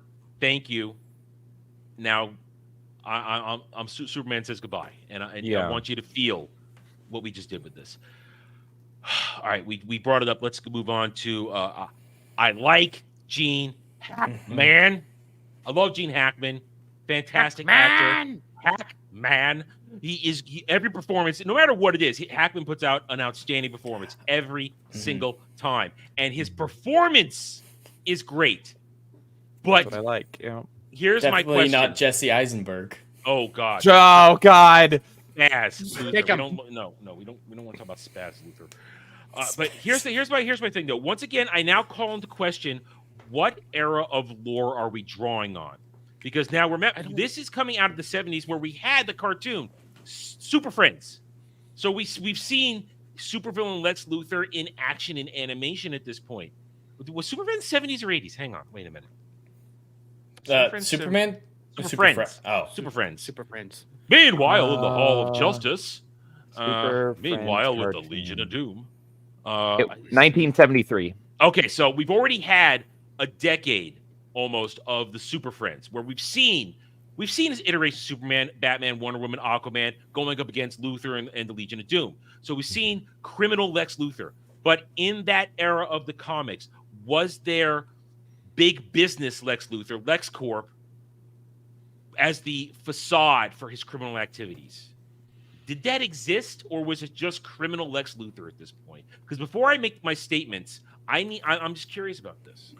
Yeah, it's a good question. This Lex Luthor feels like they took a villain of the Batman Adam West series, but let's make him a little bit more serious kind of thing. So it's like 1 degree tonal shift, and so it's not like a wacky, cheesy Vincent Price in a bald cap. It's Gene Hackman in a bald cap. But it's a very good bald cap. It is. And you notice they keep the whole movie. They keep changing the toupee over and over again. I love that little detail. That was a fun detail. I think the hair throughout his movie is his hair that they just restylized. Yeah, probably, because he refused to go bald, and it's like, okay, we got to work around this. He wears toupees now. But yeah, I mean, the comics of that time, someone who's a bigger Superman fan can correct me in the chat. They were all over the place. They were still finding themselves in a lot of ways. They were going through puberty. But yeah, it's like, we got to make it more serious, but we're not at Joker level yet. We're not at Jack Nicholson Joker, even though this movie opened the door for that movie. So it's a slow dial to go dark. And so I'm not asking for dark. I'm just asking, what I was hoping for is, I feel like I'm having trouble taking this Lex Luthor seriously is my problem. Because he's living under what their version of Grand Central Station, and in this with his hot girlfriend and a bumbling stooge. Now, Ned Beatty, great character actor for decades. We love Ned Beatty, but this is supposed to be Lex Luthor, possibly one of the smartest men on planet Earth. Yeah, and you're letting this stooge do stuff for you? This is his downfall, is Lex is super smart, but he's so full of himself in this version. He constantly is just like, I'm so great. I could read bubblegum wrappers and invent science or whatever. But like, he's so full of himself that he surrounds himself with idiots that we know how that goes. Well, Tess Walker's not an idiot. She's just thirsty. Oh God! Wait until I yell about that part. You tell me. I have thoughts about her part too. Yeah, I thought about her being wet like that. Okay, I thought a lot of thoughts about that. So I like Lex. I don't know how accurate it was to the comics at the time. I'd love for someone who knows who read that era. I'm trying to look it up. But Gene Hackman is so good. It's Hackman's performance, and that is why I forgive a lot of this, because we go back to what I said earlier, the performances. Gene Hackman, he is just chewing scenery every minute. And when it's him and Christopher Reeves face-to-face, mano-a-mano, it's a great back and forth. Yes. They're both committing to it. You're not going to get away with this, Luthor. Oh, but I have. Yeah, so good. So we've got that whole... So I love his performance, but his whole thing, I understand that it's all about money in the end. He wants to destroy a section of the country, which by now, modern day, we'd all be going, maybe let Lex do it. I was thinking the same thing, unironically. We'll send some rescue evacuation copters and planes for some of the people we know who live out there who we'd like to get out of there. But maybe let it. Maybe let it happen. Okay, so all right, go ahead, Jeremy. You got it. I'm looking it up. I just looked up his first outing in Action Comics number 23. He used to live in a flying city in his first outing, so I don't think him being underground would be very comic accurate. That I'm still looking it up. I'm not. For me, it's seeing like the LexCorp but issue, either LexCorp or LuthorCorp, whichever one you want to call it. LexCorp. LexCorp. I mean, I always say LuthorCorp because of Smallville. That's part of it's in there. It's part. Whenever I go to it, that jumps in front of LexCorp for some reason. I don't know why, but it's go ahead. Go ahead. I think part of the thing is when it comes to Lex Luthor, and a lot of this movie is coming from Golden Age and Action Comics, not outright DC itself. So that might have a thing to do with it. Because the more I'm looking into this, it kind of looks like Lex was only ever in one comic. He ate 40 cakes, though. Well, then remember, Super Friends had been in action for 6 years at this point. So you've seen supervillain Lex Luthor in the Legion of Doom. And I think they didn't want to go that ham, in an evil super suit, plotting for the world takeover. No, he just wants to destroy a section of the United States and become really wealthy and make his own little mini kingdom there. He's playing real life Monopoly, pretty much. That's his ultimate That's a good way to put it. Yeah. And that part of it, like his motivations are fine enough. It's That's more clear. his plan that I have an issue with, because like you said with LexCorp, he's clearly a very wealthy man to the point that he's buying up a bunch of property in Arizona and whatnot, but he's not wealthy enough to have anyone else besides himself and his two friends go hack the Where's nuke. Mercy?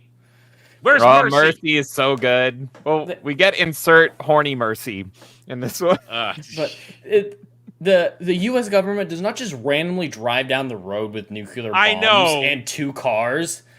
Here's the thing. And his plan depended upon them doing that. And these were nuclear missiles. So if a nuclear missile hit the San Andreas fault line, everything's irradiated. And when he went back in time, when he rotates the Earth, the missile still hit.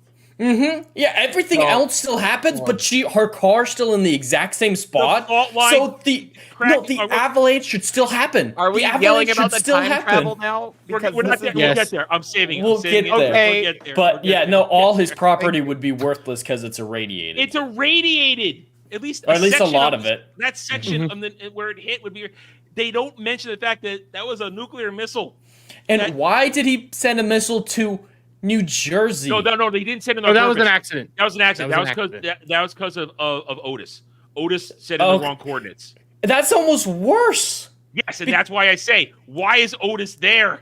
No. What I mean is worse is her mom's living there, and that's why she betrays Lex. So Otis's mistake saves Superman and saves the world, or saves California. But it leads to that great scene where he checks his watch, and it's just like, but my mom lives there, and he's like, it's like, no, she doesn't. She dead. That was a great performance. I loved how he did that. Yeah, that's Hackman, and Hackman sells it. Even though, and I, in the chat I see it, I do not like this version of Lex Luthor. He's an idiot. I like his attitude, his overconfidence. I like the fact that he sets a great trap for Superman. That's great. But when you dig deeper, we think over a second, his leap of logic and calling it kryptonite and that it's going to be a weakness. I don't know where does it come together that a piece of a meteor, a piece of Krypton irradiated would weaken him. And how did it get there in 3 years across galaxies? I can get Clark getting there in 3 years across galaxies. Well, it was thousands ish, maybe. But Marlon Brando's like thousands. That contradicts what Lex said. He specifically said Krypton blew up in 1943. Oh, damn it, Lex. Stop pointing in plot holes. Yeah, I know. Come on. I'm Team Brando. It was thousands of years. That's a little rough. And even thousands of years is not enough to go across multiple galaxies. Yeah, and galaxies. That's my biggest problem with that. Galaxies. If it was 3 years, you'd be lucky for it to have blown up in our solar system. So I'm fine with that because it's the same movie where we saw the spaceman wrapped in tinfoil, and so that's kind of the mentality of the creators of the time. It's just like, it's space shit. It happened because space. keep it going. But yeah, if the character performances weren't so good in this movie, that would stick out like a sore thumb for me. That's probably why I like Lex. I didn't realize it until you guys said it, but it's like I like Lex because of Gene Hackman. Yes. If you had a basic actor just reading those lines verbatim, I would be putting a gun to my head. But because Gene Hackman is delivering every line so beautifully, I'm just there being like, yes, you're stupid. Give me more. I want more of this. He makes it fun. And that's the bottom line. Hackman in his performance makes it fun, which is why we're forgiving, because it's, even though it's not a full version of Lex Luthor that I like, it's still Lex Luthor. And it's just not all the way in there. And but it's just, the little things. I told you guys, my criticism are gonna come from being a nerd, not because I'm angry or displeased. Just I'm gonna give you nerd criticisms here, and that's where Fair. I'm from with that. Yeah. I mean, Dermy, you said you didn't really like it. I didn't. So I like Gene Hackman. I thought that portrayal, that if he was a everyday villain or like a different villain other than Lex Luthor, I would have been perfectly fine with it. When I look at Lex Luthor, I see more of a suave, sophisticated kind of businessman that doesn't team up with a nincompoop and everything like that. He's very cold and calculating. He's a genius.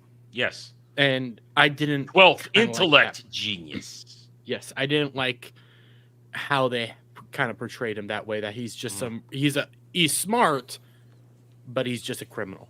Yeah, and that's like being very you hit it on the nose. calculated. I don't like it that he's just being, I'm a criminal. I'm the greatest criminal genius. No, I want giant megalomaniac Lex Luthor who is a businessman pretending to be great for the world, but is in fact a fucking supervillain who is plotting to control the world and destroy shit.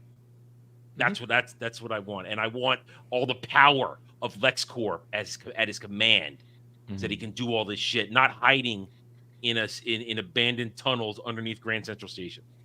That's with goons that suck. I like Otis. He's so dumb and lovable. It's great. He's always eating. I know. Well, he can. So this is gonna be actually a modern day commentary. Otis is supposed to be obese, and Lex Luthor even makes a comment on it, like he's morbidly obese, he's comical and everything, and he only weighs 200 Ned Beatty pounds. was just a normal middle-aged dude there. He was not fat. Oh, that What was that obese line, then is not obese now. Yes, that that's line the though, whole point. Dermy, Yeah. was wild. It's like, do you know why the number 200 is so relevant to both you and I? It's my IQ and your weight. It's like, okay, and Yeah, I'm liked it. over 200 pounds. I mean, I'm not obese. I'm a little overweight. I could be in better shape, but no. But James pointed it out. It's like times have changed. That back then Yeah. I was considered obese and stuff like. There's a that's lot in how this it film changes.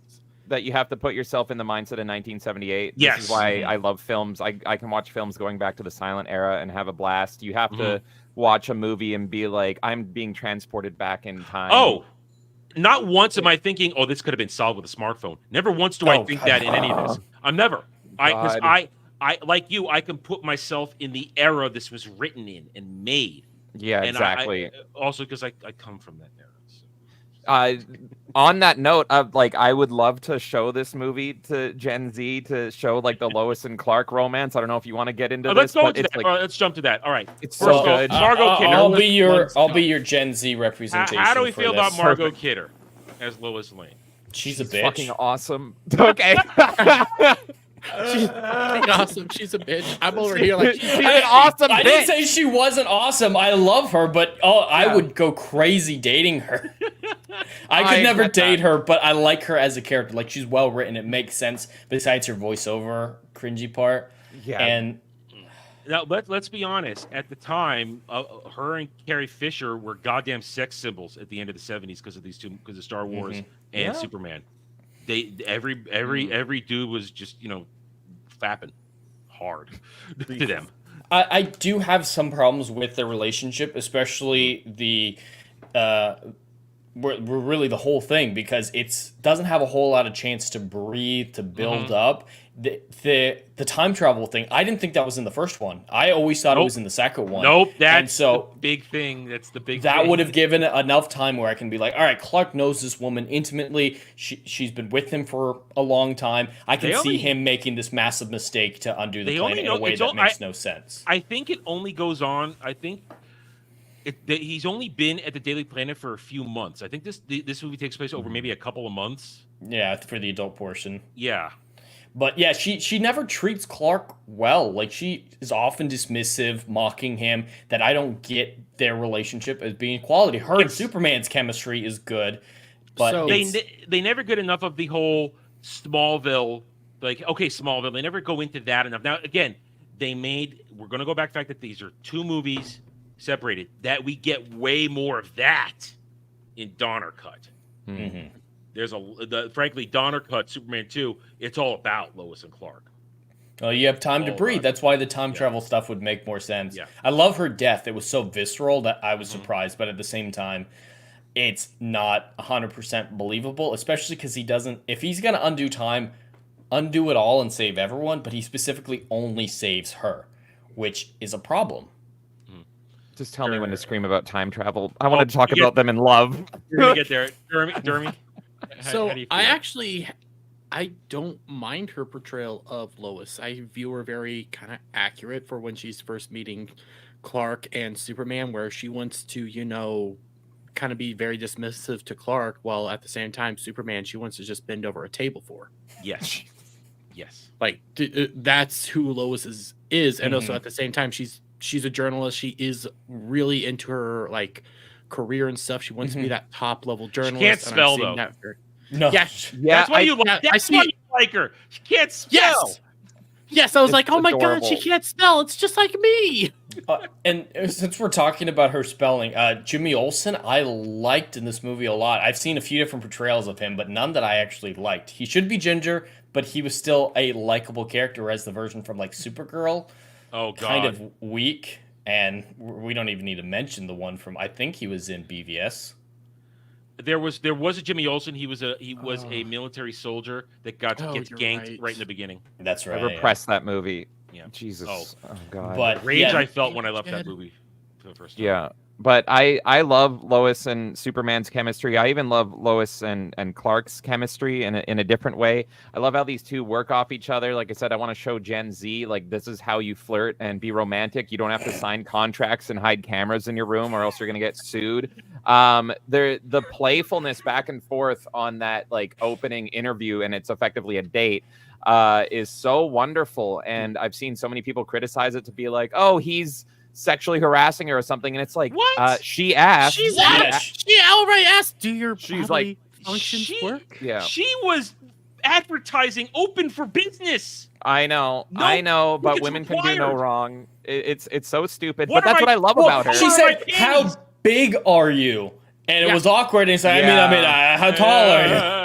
Do you have normal bodily function? Yeah. Yeah. Are you married? Are you single? She's coming on way harder. And then what's her bucket? The henchman chick. She comes on to Superman really hard too. Like the women in this movie are. She rose Chico's him. Oh, absolutely. Yeah. But imagine if the genders were changed. Imagine if this were a modern film and the genders were changed. It would be canceled to hell and back. But this is why I love Lois, is that she's like a go-getter and she's strong at the time, like a proper strong woman, and not like what a modern day strong woman is. And it's just like she's career driven. She says in the movie that it's like, I think it's her sister or something. Like she has kids, and I don't want 3 that. kids I want and a mortgage. That's right. And so this is what she wants to do. She wants to smoke. She wants to write articles, even though she can't spell, and she knows it, and she's gonna go get it. And then so when she wants Superman, she's falling over herself to be like, I want you. And it's so freaking adorable. And it's just, it's cute. So good. Now, it was mentioned in the chat. Yes, we know the lore of Lois Lane. She's an army brat, General Lane, but they don't even touch on that stuff in these movies, in the whole refranchise. They never go into Lois's backstory ever. Mm-hmm. But it's Lois Lane works. And Margot Kidder, her freneticness of it pays off. She sells it. And she does a good job, and I'm okay with it. And knowing what's coming in Superman 2 Donner Cut, you get that more relationship because the whole movie's about their relationship essentially. outside of Kneel Before Zod. I love Superman 2. I always love I'm looking forward to getting to it. And I've actually never seen Donner Cut. I've never seen the Donner Cut. I've only seen the original cut. I do want to make it clear the actors have a lot of chemistry, especially the Superman date with Lois, and I like her as a character. I just don't like her as a person. Like, she's well written and she works. It's kind of like that's not your type. Yeah, it's like Yennefer in The Witcher for me. I absolutely adore her character. I've read all the books countless times. I love her story, her chemistry with Geralt. But if I were in the situation to date her, I'd rather blow some Minecrafts through my head. I nearly would. I like the Dommy mommies, and she is great. I love those strong women types like China. Lois Lane's one of those. Lois Lane's one of those characters that are like, yeah, she's dominant in her profession, but then behind the scenes, she's very soft and, fragile. She's still a woman. So. She wants him to take her immediately. Yes. You don't get more normal than that. I see a man pink? and I want it. That's gonna get clipped. I'm gonna clip it myself. That was too good. Let's see, 1 hour 25 Hey Adam, minutes. do you like pink? I'm not even going to walk into whatever trap you're setting for me. So moving on. Jeremy, what panties am I wearing right now? Listen, you guys have plenty of time when you're alone together. Okay, let's not bring that on this show right now. Don't put that magic on me. Yeah, so I'm okay with it. And all right, let's jump. The movie, once you get past Lex Luthor's plan thrown into motion, the movie kicks it into gear and rushes into the third act. It just goes full in there.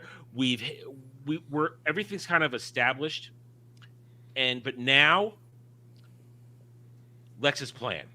We've already talked about it. It makes sense as a supervillain plan for wealth, and he doesn't care. He is completely amoral, does not care about innocent death.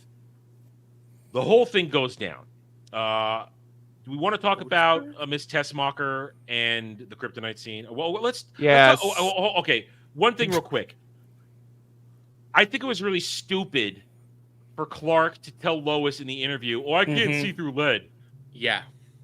Big problem. Well, I think that, but it's his innocence. I think that might be. Yeah, James, you just answered. You just said why it still works. He's not experienced in any of this shit yet, and he's just talking.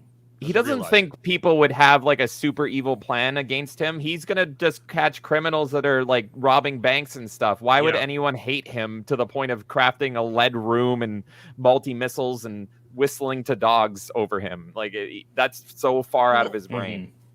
I also don't think he thought I think this also could go down to Lois. Like, why the fuck are you publicizing one of his weaknesses? Yeah, no, that definitely falls more on her. Yeah. Journalists, am I right? Yeah. For real though. Yeah. That bugged me. So he sets the whole thing up, and it's a great little plan to lure him in there. And I do appreciate Superman going through all the traps, and we just get to see his invulnerability. I dig it. Like bullets, flame, ice, whatever. I think that's extended cut, actually.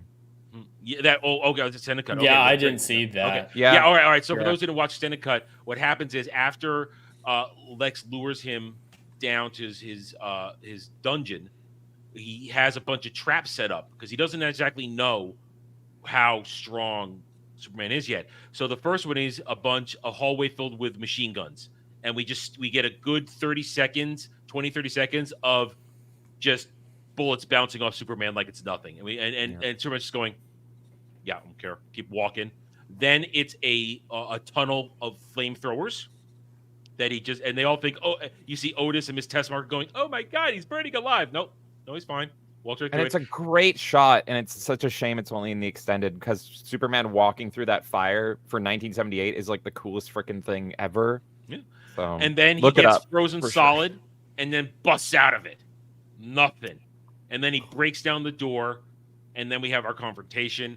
And Lex does what a Lex move. He masterfully lures him into the trap, thinking, "Oh, the codes are in this lead-lined box. Did you think you could trick me with your lead-lined box, Luthor?"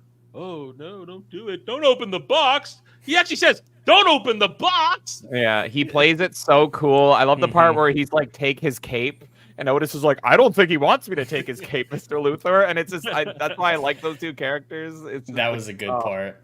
As much as I hate how Lex Luthor got the kryptonite, how he made that justification, how it got to Earth, what he did with it in that scene was really, really well done, like what you're saying. And he traps him with it, and then he just pushes him. Now, makes a classic supervillain mistake. He leaves him to die and not make sure the deed is done. Yeah. And also not counter the fact that his girlfriend is now thirsty, even thirstier than Lois. I was waiting and for this. angry about her mother. Miss Texmacher is fine. She's wearing a white dress. She goes into that pool, very wet. and she's not wearing a bra. She's wearing a bra, just a very thin bra. I saw the laciness of it on the top there. I was looking very closely. We know how I. We were both staring at that. I did not see the lace. You were looking at the nipples. When I argue with the Zack Schneider bros online and they accuse this movie of all the horrible things, I always like to point out that the only person that gets sexually assaulted in this movie is Superman. Mm-hmm. Yes. And it drives me nuts. Like, he is literally drowning and dying, and she was like, wait, and has to make out with him first while he's like in pain. Why did you do it? Because you wouldn't have let me do it otherwise. She admits to it. And he goes, yeah. You know what? You're right. Yeah, You're right. It's insane. So that I always love pointing to this scene because it's like, she's terrible too. She's evil. Don't forget about her. She's a henchwoman. She doesn't go to prison or anything. But like, she literally sexually assaults Superman because she can while he's dying, and it drives me nuts. This part. Oh, he should not have let her off the hook when he arrests Lex at the end. Yeah, she should have been there too. Yeah. She wasn't. Huck her over the wall at female prison. See ya, bitch. And just I love how he goes straight to prison. Like, he doesn't go to the police. He doesn't go Well, he says you'll keep them safe here until they get their fair trial. Mm-hmm. Yeah. You'll keep them here. They're not going to get away. But the whole now, I do appreciate the whole kryptonite necklace scene because it's a weakness, and it shows you that even Superman can be brought to his knees because everybody has a weakness, and that's why. Ever since Superman's been in existence, there's now the zeitgeist term. We all have our kryptonite. We all have that one thing that can bring us to our knees. I do have a question here because I'm not proficient in Superman. Man of Steel's the only Superman movie I've ever seen. In that film, it makes it clear that most things from kryptonite have that effect on him. Even the atmosphere of Krypton has a negative effect on him. Is that a part of this lore as well? In Man of Steel, that was Batman turning kryptonite into a gas weapon. That wasn't much atmosphere. No. That was BVS. No, I mean, like, with Zod, when he goes into their ship that has Kryptonian atmosphere, it affects him. It would kind of be like red sun atmosphere, so it's blocking out UV rays, so it wouldn't. I mean, because he had to get used to It's all Earth. about red sun, yellow sun. In terms of Kryptonian powers, red sun keeps them normal. They're just it's a heavier planet, all that kind of stuff, and because they have they do to get that right because of the denser molecular structure, and then empowered by the ultraviolet rays of a yellow sun, that's what gives Kryptonian superpowers. So if you're denied the yellow sun UV rays, and if you're depleted, because they make a point of that going on in the mythology, and it's been talked about in Lois and Clark, then Superman. And there's times where if he gets depleted, he does get weaker, and you've seen it in other issues. If he runs out of juice and has been without yellow sun for a long time, he will become weaker. Mm-hmm. So, Superman's a plant. It's kind of. He's a mean green mother from outer space, and he's bad. So he is. Yeah, I'm just not 100% on. It's about red sun, yellow sun. It's just about red sun, yellow sun, and again, this is a. Damn it, Jed! I did it. You did what again? What'd you do? He said again. He says again a lot, and it bothers him. That's his kryptonite? It's his kryptonite. It's one of my shitty transition words. It's a stupid word that I use when my mouth is talking faster than my brain, and I need that half a second to catch up and collect my thought. And I'll say again to give myself a space. And it's something that's only happened the past 6 months. I didn't used to do it. I didn't do it for 3 years. Suddenly, in the past half a year, I've suddenly started doing it. So it's a stupid word, and I'm trying to get it. Last week, got away with it. Didn't say it once, and here I just did it again. Chat, fund Adam's speech therapy. There you go. So it's a problem. It's a problem. And Jed keeps a running tally. Now that I think about it, you do say again a lot. Yes, it is a word that has creeped into my vernacular, and I'm not happy about it. I need to slow down. I'm just speaking too quickly, and I need to throw out a transitionary word or a delay word just to give myself a chance to catch up and collect my thoughts. And that's the one that's currently happening, and I don't like it. I'm fighting the but-ums again. Yeah. I just lean into mine, really only whatever. It happens on stream, or it happens on this stream, the most. You're so excited about the good movies we're talking about, Adam. It's fine. I hate it. Anyway, let's again get back to it. Okay, that time was on purpose. All right. So, but we got the whole. I appreciate the whole kryptonite necklace. And back to what, so Jed, is that, well, first of all, Jed, is that a sufficient explanation for the moment on that? On your question? I mean, I don't get how the atmosphere of their ship was a red sun atmosphere, but that's probably just that a movie being really dumb. So the movie being really dumb, it doesn't. Combination very of much of just go with it. It's fine, combination. Have fun.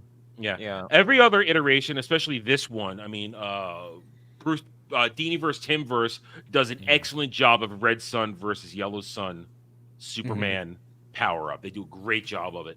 I will second that the Timverse is just the best thing for every character ever. That's why everyone should be a DC fan. It's the freaking best. James, all I need is Batman Beyond. It's all I need now.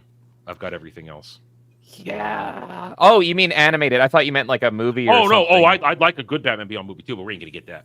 We can never get gonna Guinness. Never gonna Batman get Beyond. If you want to dip your toes into it, just watch Return of the Joker. It's the best freaking thing ever. It's a good movie. But beautifully it is that Justice League Unlimited season 1 actually has the epilogue to Batman Beyond. So whenever I'm watching the whole thing, I have to stop. I have to watch Batman Beyond, and then I have to watch the final episode of Unlimited season 1. If you ever end up talking about Timverse stuff, you know where I am. It'll happen. Put up that signal. It'll happen. I love it all. I mean, like I said, all I need, I got this. I got Justice League complete series right there, even though one of my discs is damaged. Shiny. Oh no, that's fine. That's you know what? It's one of my best. It's one of my favorite episodes. It's a two-parter with Hawkgirl and Solomon Grundy. Where oh god, yes. Oh my god. And it's damaged. It's damaged right at the end where Fate is trying to use Grundy to seal it, and then it falls apart, and the disc is damaged at that moment, and I don't know how it got scratched. It pissed me off. I don't know how it happened. You knock over something weird. I mean, that's like this movie that we're talking about, like both my copies, and they're not even scratched. It's just I guess formatting. I don't know, when they made it, they botched it, so you hit a certain chapter I just scratched and it freezes. There's a scratch on the disc, and I don't know how it happened. You can see it. Oh, I can see it. I can see it. And I'm very angry. Now, again, that collection is a DVD collection, so I could justify upgrading it to Blu-ray at some point. Do it up and re-get it, but that's another time. I have to complete getting things I don't have before I start upgrading things. That's the rule I have. Get what you don't have first, upgrade later. General Grievous, I get it. Yeah. So back on track. Again. Red Sun, Yellow Sun. So the whole idea of him being kryptonited right there is a great moment. And Superman needs somebody's help, and she's going to help him because he always tells the truth. Yeah. He is the big blue Boy Scout. And that's more kryptonite than kryptonite. Like, he cannot lie. And it's so good. Yeah. So after slipping him the tongue, Superman then goes off to save the day. He beats the first missile. Doesn't use heat vision. We don't have heat vision in this movie. They just, for whatever reason, they decided not to use it. They saved it for part 2. Shoots it into space and then goes across the country. Because Superman can do that. That's fine. It's no problem. Superman's that fast. Or across the way. He's in space at that point. And then we have the destruction, the fault line. He finds the perfect spot to push the fault line back into place. Oh, it's nonsense. After it But before that, that's not how nuclear missiles fly. The one he stopped, it's like on the ground, avoiding the landscape. It just goes up and comes back down. Yeah, these things were. It did not have that advanced of a flying autopilot to navigate through mountains and ravines. It actually went around him in one. Yeah, like that is that would need a human pilot, and even stuff like that in the 70s wasn't a thing. Like remote piloting wasn't to that degree, so things went up and they came back down. I almost wonder if military stuff in Hollywood back then, if it was the military intervening in Hollywood, being like, you have to make it look stupid. I don't want our enemies to actually know like what we're doing here. Stargate, plausible deniability. We're going to give you this shit now so we can deny we always knew how to do it. Okay, let's just jump right to it. We've danced around it. Fuck. After Superman does some great stuff to save everybody, he does what Superman does. He then was late to saving Lois, as Jed puts it earlier, as she is viscerally crushed and suffocated under metal and dirt. Under metal and dirt. And the scene is so good. Can we quickly just say that scene is so good before the next second? You are going like this. It's a hard death. I was not expecting anything like that from a 70s PG film. It's the 70s, though. As a Superman fan, you don't expect Lois to die. Like, she straight up dies. It makes it clear, and it's like, oh, damn. And you feel for him, and with the former chemistry that they had and all the things we saw, it's just like, this is heartbreaking. And she dies a brutal death, and it's like, are they really doing this? And they did. And now we had the whole Jor-El foreshadowing. You cannot interfere in their history. So he knew he would have time travel abilities. Okay, all right. Listen, I think everybody who loves this movie and appreciates it, they still all universally agree. Rotating the planet in the opposite direction does not reverse time. It kills everyone on the planet. Not everyone realizes this, but there's no such thing as standing still. We're moving at thousands of miles an hour in spinning. And you're not. And time is a universal thing. It's not just on planet Earth. Well, that too. But look, if this planet stopped spinning, even for a moment, human beings and everything else would keep moving at that speed. We get thrown against our walls at thousands of miles an hour and be splattered. And everyone on Earth would die. The rotation on our axis would destroy our environment completely. We'd be left a barren rock if he did that. I wish he did that out of spite instead. I don't even have a problem with how he time travels. It's more the fact that he does time travel at all and just how much it breaks. And then what happens at the end there? The missile, we talked about this earlier, the missile still hit. But where is then the fissure that swallows Lois? Yeah, it should still show up. Because he went right back there. But then he still saved Jimmy in between that. The dam still broke. But no, the dam healed itself. Then why did he need to save Jimmy if the dam healed? Exactly. If they were going to make this work, they needed another 2 minutes of showing him doing all the other saving things and then getting to Lois. Or just go back to before the missile landed and stop the missile from hitting. Or that, but why isn't there two Superman? He would have never made again. Okay, there should be two Superman. There's a paradox here. We're having a paradox problem. We're now dealing with paradox. This is why time travel is so difficult. Jed, you've heard me talk about the fact that it'll get to a point where the power of time travel, the power of time is going to be very important in all my stories going forward. I take very careful, precise things to, and maybe I'm not a spoiler, maybe not. You guys know I take temporal paradox very seriously when I deal with time travel. We're dealing with paradox here. We're dealing with all sorts of just logic that doesn't make sense. That's the reality here. Nothing of it makes sense. Not 1 second makes sense because, Jed, you brought it up. If her car is now like coming out of the ground and everything, is back to the way it was before she got killed, then everybody else is still dying. All of his good deeds just got erased. Well, that missile's still gonna land. It still hit. Because Jimmy says, you left me in the middle of an earthquake, which means everything still happened. All we needed to see to make it, time travel part aside, all my complaints aside, to make sure all we needed to see was to show that he still did everything to save everybody and then got to Lois. And the fissure still should have been there. He should have swooped in, picked up the car, and placed it down. Then everything is tied up nicely. Then then all I can complain about is you can't rotate the Earth backwards to time travel. Then that's my only complaint. But the Fisher didn't come back. And we saw everything put back in place, yet it still happened because Jimmy said the earthquake still happened, which means the missile still hit. Even if it was a nice package and everything, I would still have a problem with it because it just kills the stakes of everything. Because now you're implying that he can always just turn back time. Exactly. Lois is dead again. Except the Holdo maneuver. Yeah. There aren't any consequences for it because I think it would have been a really nice way to put in the lesson of John Kent. There is a consequence. Does it break the Phantomverse? The second missile explodes, and that's what breaks open the Phantom Zone mirror. And that's only in the extended cut. It is. But he needs to grapple with that.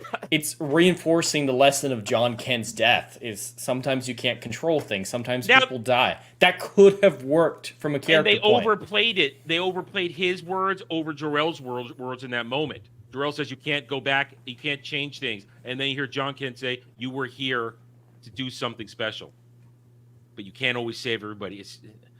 But now you can't you kill can. Lois Lane. You can't kill Lois Lane, but there should have been I feel like there should have been a better way to solve this final crisis than time travel and killing Lois Lane. It's a cheat. So the movie runtime is about 2 hours and 30 minutes, and if it wasn't for this 5 minutes being bad, if I didn't love the other 2 hours and 25 minutes of this film, this would tank the movie for me. It doesn't. The rest of the movie movie is so good that I see this and I'm like, oh, here it comes. Like the one thing I really don't like in this movie. I'm fine with him screaming at the sky. Even that was a good moment. But that's rage, and I like it because that's. And I alluded it. It's a Justice League thing. It's the world of cardboard, and I'm not going to play in your world of cardboard anymore. I'm going to do what I can do because I am a freaking god on this world. And I'm going to break the rules for this one thing. But it's just, poor execution. They shouldn't have done it. There should have been a better way. And especially knowing what we're going to get in the next movie, those of us who know what's coming. I Fire into the fucking Fortress of Solitude. I almost said Sanctum Sanctorum. I don't know fucking why. Fortress of Solitude. Pull out some Kryptonon bullshit. And go like, oh, Kryptonon? What's Kryptonon? Are you Marlon Brando now, Dermy? You're just like, whatever, it's Kryptonon. I think I was mixing. What are my lines? All right, I'll do it for you. Just go to the Fortress of Solitude, get some Krypton science, and fix it all with space magic. There you go. Thank you. Use space magic. Magic. Yeah, they could have done a cop-out. They could have just been like, oh, Marlon Brando has more advice to you. Son, if your girlfriend dies, just do this, and I would have been fine. But... Like, there's a magic reviver technology they have at the fortress, like carry her corpse to the Fortress of Solitude. Almost anything's better than time travel. Right there. You have All-Star Superman right there. He talks about all sorts of cool Krypton technology. Yeah. They have all sorts of stuff there that he could have potentially used. Yeah. Well, it's great film. It's great comic. That scene nearly ruined the movie because of how dumb it is. Yes, exactly. This is the real. Oh, we forgive. We've talked about all the stuff forgiven. It's this concept where we just go, you're pushing it, Donner. You're pushing it. We're with you. We know it's not comic accurate. We're with you, but this. Yeah, was it like, I will make a great movie that makes millions of dollars, but I have to have my time travel? Was that in his contract or something? Because it's so weird that the rest of the movie is like so stellar, and then, at least for me, and then you get to this part and it's just like, and I hate it. All right, Legatus brings up time travel, but this isn't, they do that properly. There's technology involved in time travel, or Flash, who uses the Speed Force, which is something beyond comprehension. This is different. Yeah, he's not going through time. This isn't Superman going back in time. This is him reversing time. That's a very, very different concept. Yeah. Even that with the Flash, this is why Wally West is my favorite Flash, because I like my Flash being stupid and like Johnny Cage, because he's like, I don't really know what I'm doing. I just don't want to be fat. And it's just like, you can't have someone that OP be a genius. Like, you have to make him a little stupid. Well, you saw there's that great episode in Justice League where in all the instances we see Flash throughout Justice League, he never vibrates through anything. And then as soon as Lex is in his head, Lex realizes, oh shit, I can vibrate through everything and kill people. And Yeah. and Wally's like, oh shit, that's not good. He figured that one out. Yeah, Is and that the Wally is so episode- innocent, so it's like he Yeah. wouldn't do something like that. I love it. Yeah. Is that the That's episode Flash. where Lex takes off the Flash's mask and Yeah. when he's in the body, he's like, "Time to find out who the Flash is." I don't know. I have who you are. absolutely no idea idea who this you man are. is. Yeah, exactly. Yeah, that's that episode. I've seen that clip. It's pretty Yeah. funny. But that episode, perfect that's show. a perfect example of how to remind you that DC heroes are gods, as opposed to Marvel heroes who are just really, really powerful. DC heroes are gods. The Flash could literally vibrate inside your chest and grab your heart and crush it and vibrate it into nothing. These are massively powerful characters who are only tempered, and we see it in this movie, who are tempered by moral values. Yeah. And that is why Superman works. Superman is the strongest one. I mean, we see it, even if he goes full bore, he can even take down Darkseid when he wants to. But it's control. And he's taught it by moral, lack of a term, God-fearing Americans. He taught them by this stuff. And they teach him you have to respect life and respect the things around you. And this movie nails it. And that is why, even with this moment in this final part where it's just, it's all kinds of wrong, we forgive it.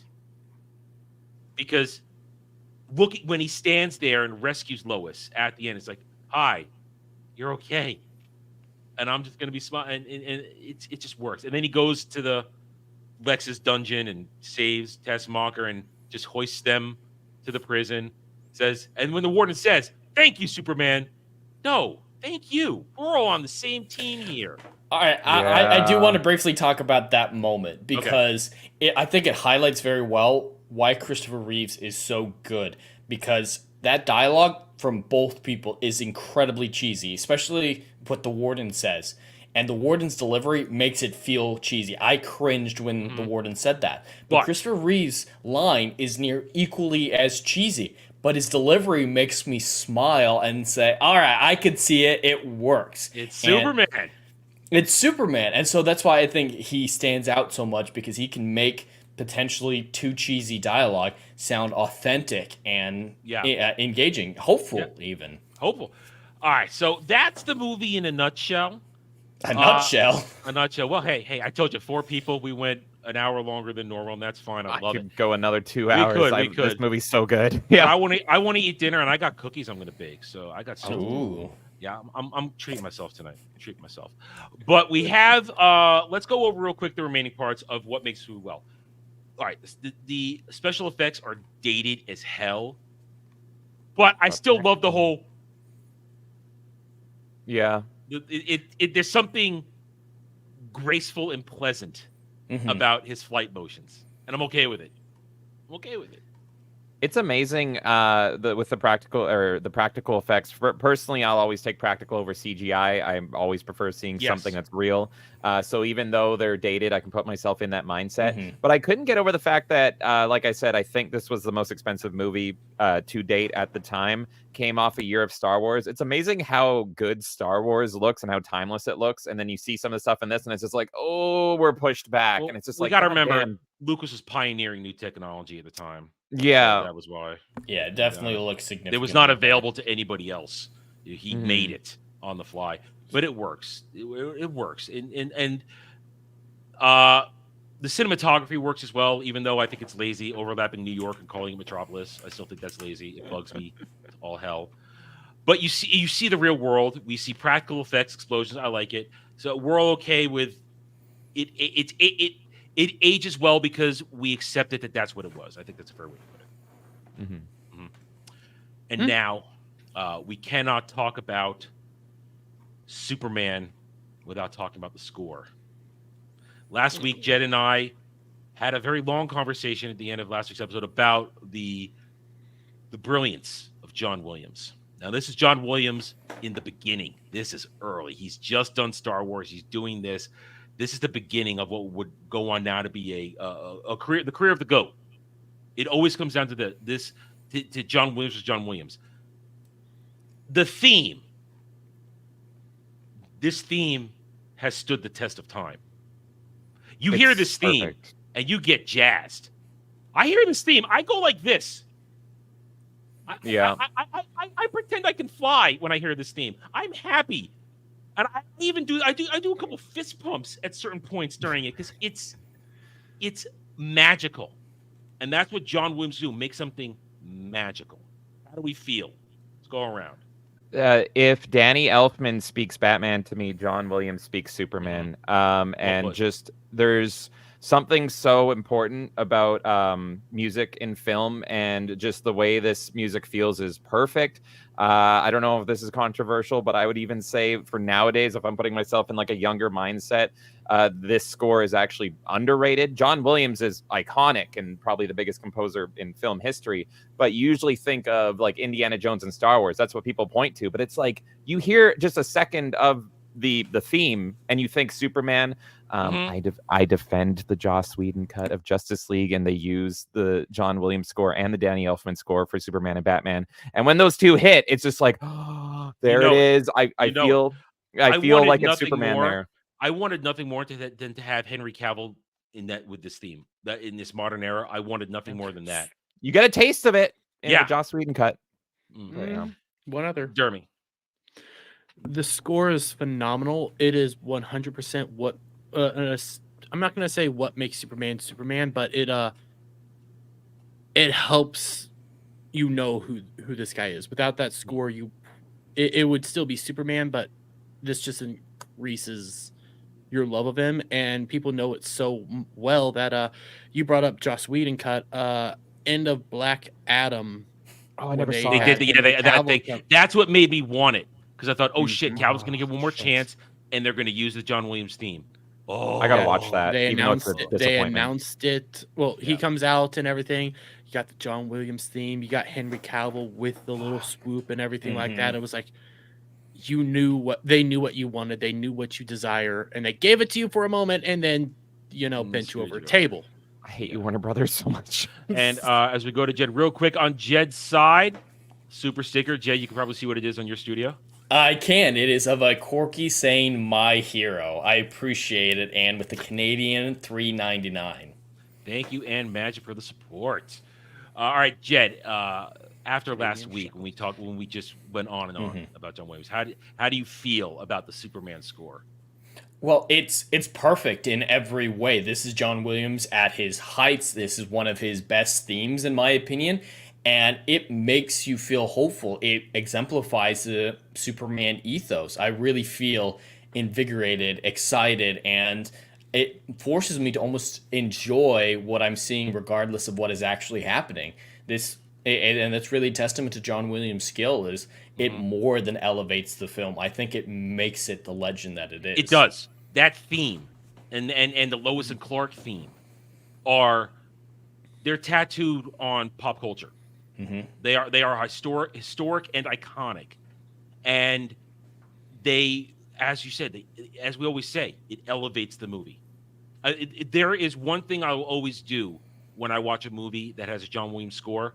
I will let the credits run all the way because I want to listen to this music, and I did it when I finished watching this movie. I let the credits run because I want to hear this music. Question is, and I have heard many say, some consider this his best. I do not. I think there are other scores, especially, I will say all three Star Wars scores, original trilogy scores, are better than this. But it's still up there. Fates. That's Phantom Menace. That's a track out of the whole Phantom Menace thing.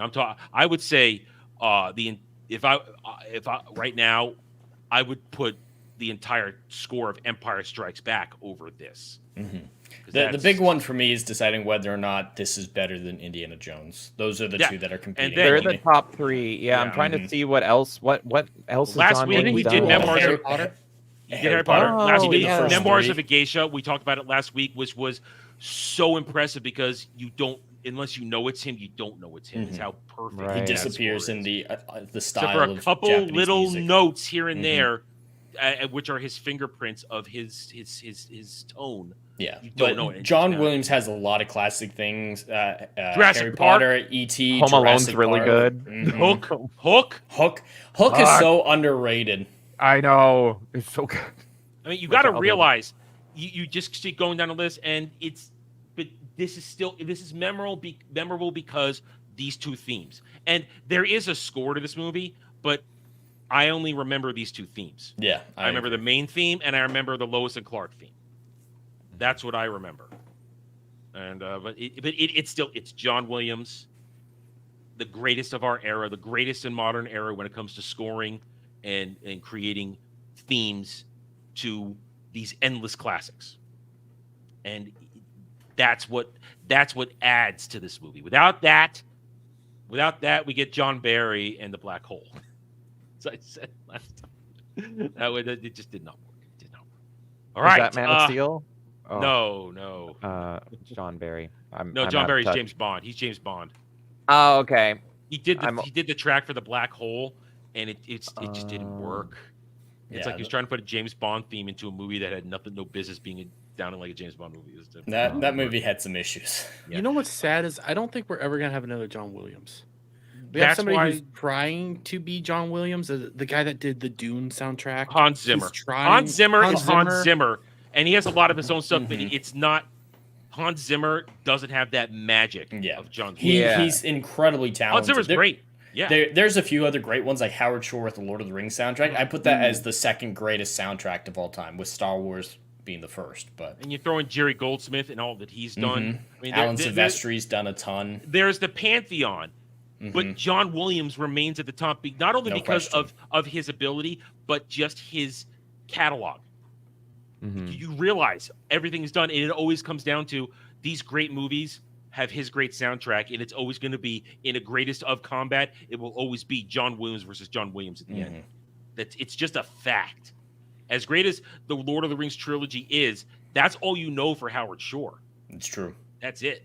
That's all I know for Howard Shore. Somebody else may know more, but and it's perfect and beautiful. Hell, my own mother goes to some of those tracks to find peace and tranquility these days. Oh, concerning hobbits is so relaxing. For her, it's Rivendell. For her, oh, Rivendell. For her, it's Rivendell. The Rohan theme makes me want to, go to war. But those are magical and powerful. But it's just that. When you talk John Williams, we go down the list, and it's longer than my arm. So that's why John Williams makes it. He's the best. He's the best. Yeah. All right, with that said, we are at 2 hours. Let's go around the horn. I'll give you guys some final thoughts, and then we'll score it. We'll start with Dermy. Final thoughts. Final thoughts is, as much as I love the movie, it's super freaking cheesy, but cheesy in a good way that you're not, like, turning it off. You want to indulge in all this, like, super camp levels of fun. My final score, though, because of the time travel. Don't score it yet. Don't score it yet. Final thoughts, then score. Final thoughts? Yeah, just final thoughts. I gave my final thoughts. Okay, well then you gave your final thoughts. It's cheesy and good. Okay, there you go. James, final thoughts. I love this movie. I highly recommend everybody should see this film. I think younger generations should see this film to get patience and understand what good storytelling is, what good structure is, what good music is, good acting, good everything. I think a lot of us nowadays are going through superhero fatigue, especially with Marvel. And this film is a breath of fresh air watching it nowadays. And it's just like, this is what superhero movies are supposed to be, with the quintessential superhero. Everything in this film will leave you happy and smiling, and it might even get you reconnected with a little bit of your hope and a little bit of your faith and everything. So I cannot recommend this movie enough, and it doesn't matter what you're into. This to me is the essential Superman media, period. So I love it. Jed, despite time travel. Jed. I'm with a lot of you when it comes to this film. There's so much to enjoy about it, and subjectively, I did love my experience with this film.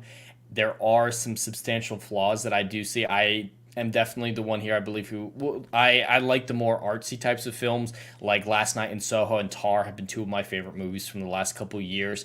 So this definitely isn't the type of film that would work for me as well as it does for some of you guys.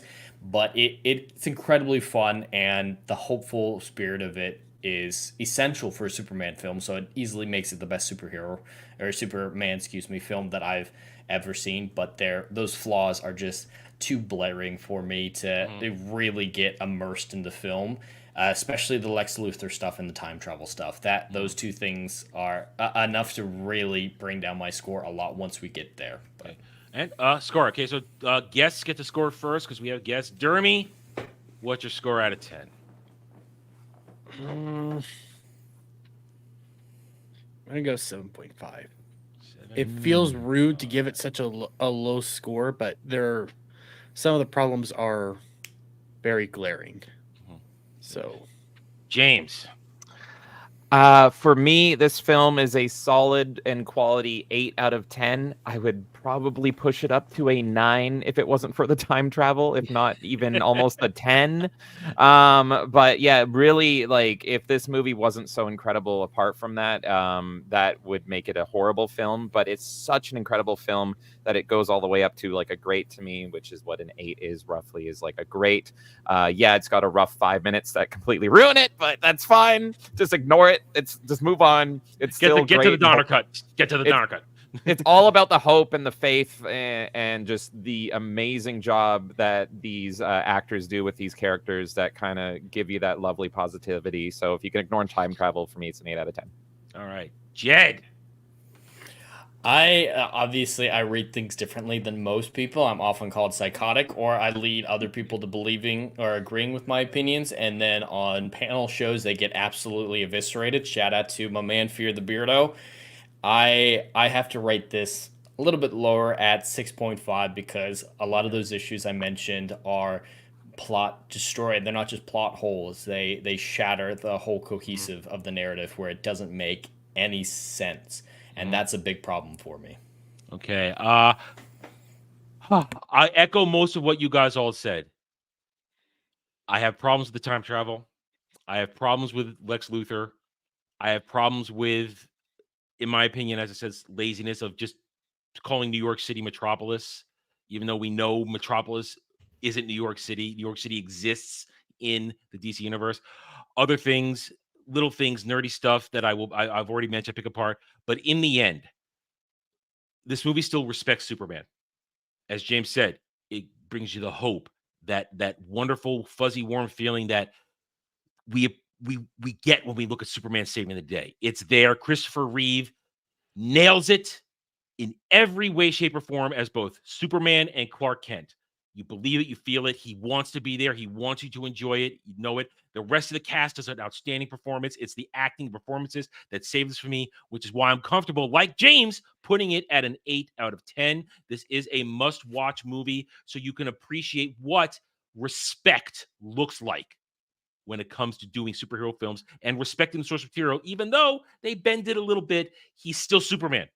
He's still Superman, and we give you that salute and that wave and that smile, and that's all we need to feel comfortable and warm, alongside a soundtrack, a score, a theme that is just iconic and memorable. And with that said, we're done. I had a movie chosen for last week, but I'm kind of waffling on it, so you guys will get the announcement in the next day or so as I decide exactly really what I feel like doing next week. So either way, let's go around the horn. We've got guests this week, so you guys get to pimp your wares. Dermy, everybody knows who you are. Yeah, everybody knows who I am. I'm Dermy Wormy, obviously. You know, I'm the most degenerate one here. My husbando is right here next to me. Love you, James. Great to be on a stream with you. Anytime, babe. Always. I will be on my own stream here in about 10 minutes, or actually 5 minutes, to go play more Final Fantasy VII for a little while. Then I'll make an appearance over on Vets Talking later. Skinemax later tonight for a little while, and then go. I'm still going to be streaming my own perspective of Final Fantasy at the same time because I'm so addicted. You having fun with it? Yeah, I've only played like a few hours in the game. And you were drunk half of it. I was drunk half of it, but I'm having and we fun. derailed you for another half of it. Does it make the plot better if you're drunk? That's what I wanted. I don't hate we it. only want to hear from Kay when it comes to Final Fantasy from your house, okay? We don't want to hear from you. She's going to be screaming. We want to hear from Kay. We don't want to hear from you. Have to, when it comes to Final Fantasy, I have to take a look at this as, again, Final Fantasy 7.5. Different. But are you having story, fun? That's important. I am having fun. I've been looking good. forward today to play more of it because I'm only playing it on stream. So yeah, that's good. And it's been a fight not to play it off stream. James from Melee Games. Hey, everybody. First of all, Adam is freaking great. Thank you for having me, bud. No I am Melee James, one half of Melee Games, where we talk all things gaming nonstop. What do we got going on over on our channel? Oh my god, there's so much. Well, I'm dying to play more Helldivers 2 because if Dermy is addicted like crack to Final Fantasy, my crack is Helldivers, but the servers have been down like crazy. So, hey, if the servers are back up later, I might do a surprise stream of Helldivers. I've been doing those late night Helldiving. If not, I will be live tomorrow with the Gifted Games Gallery, so I'll be looking at 5 games I've never played before on stream.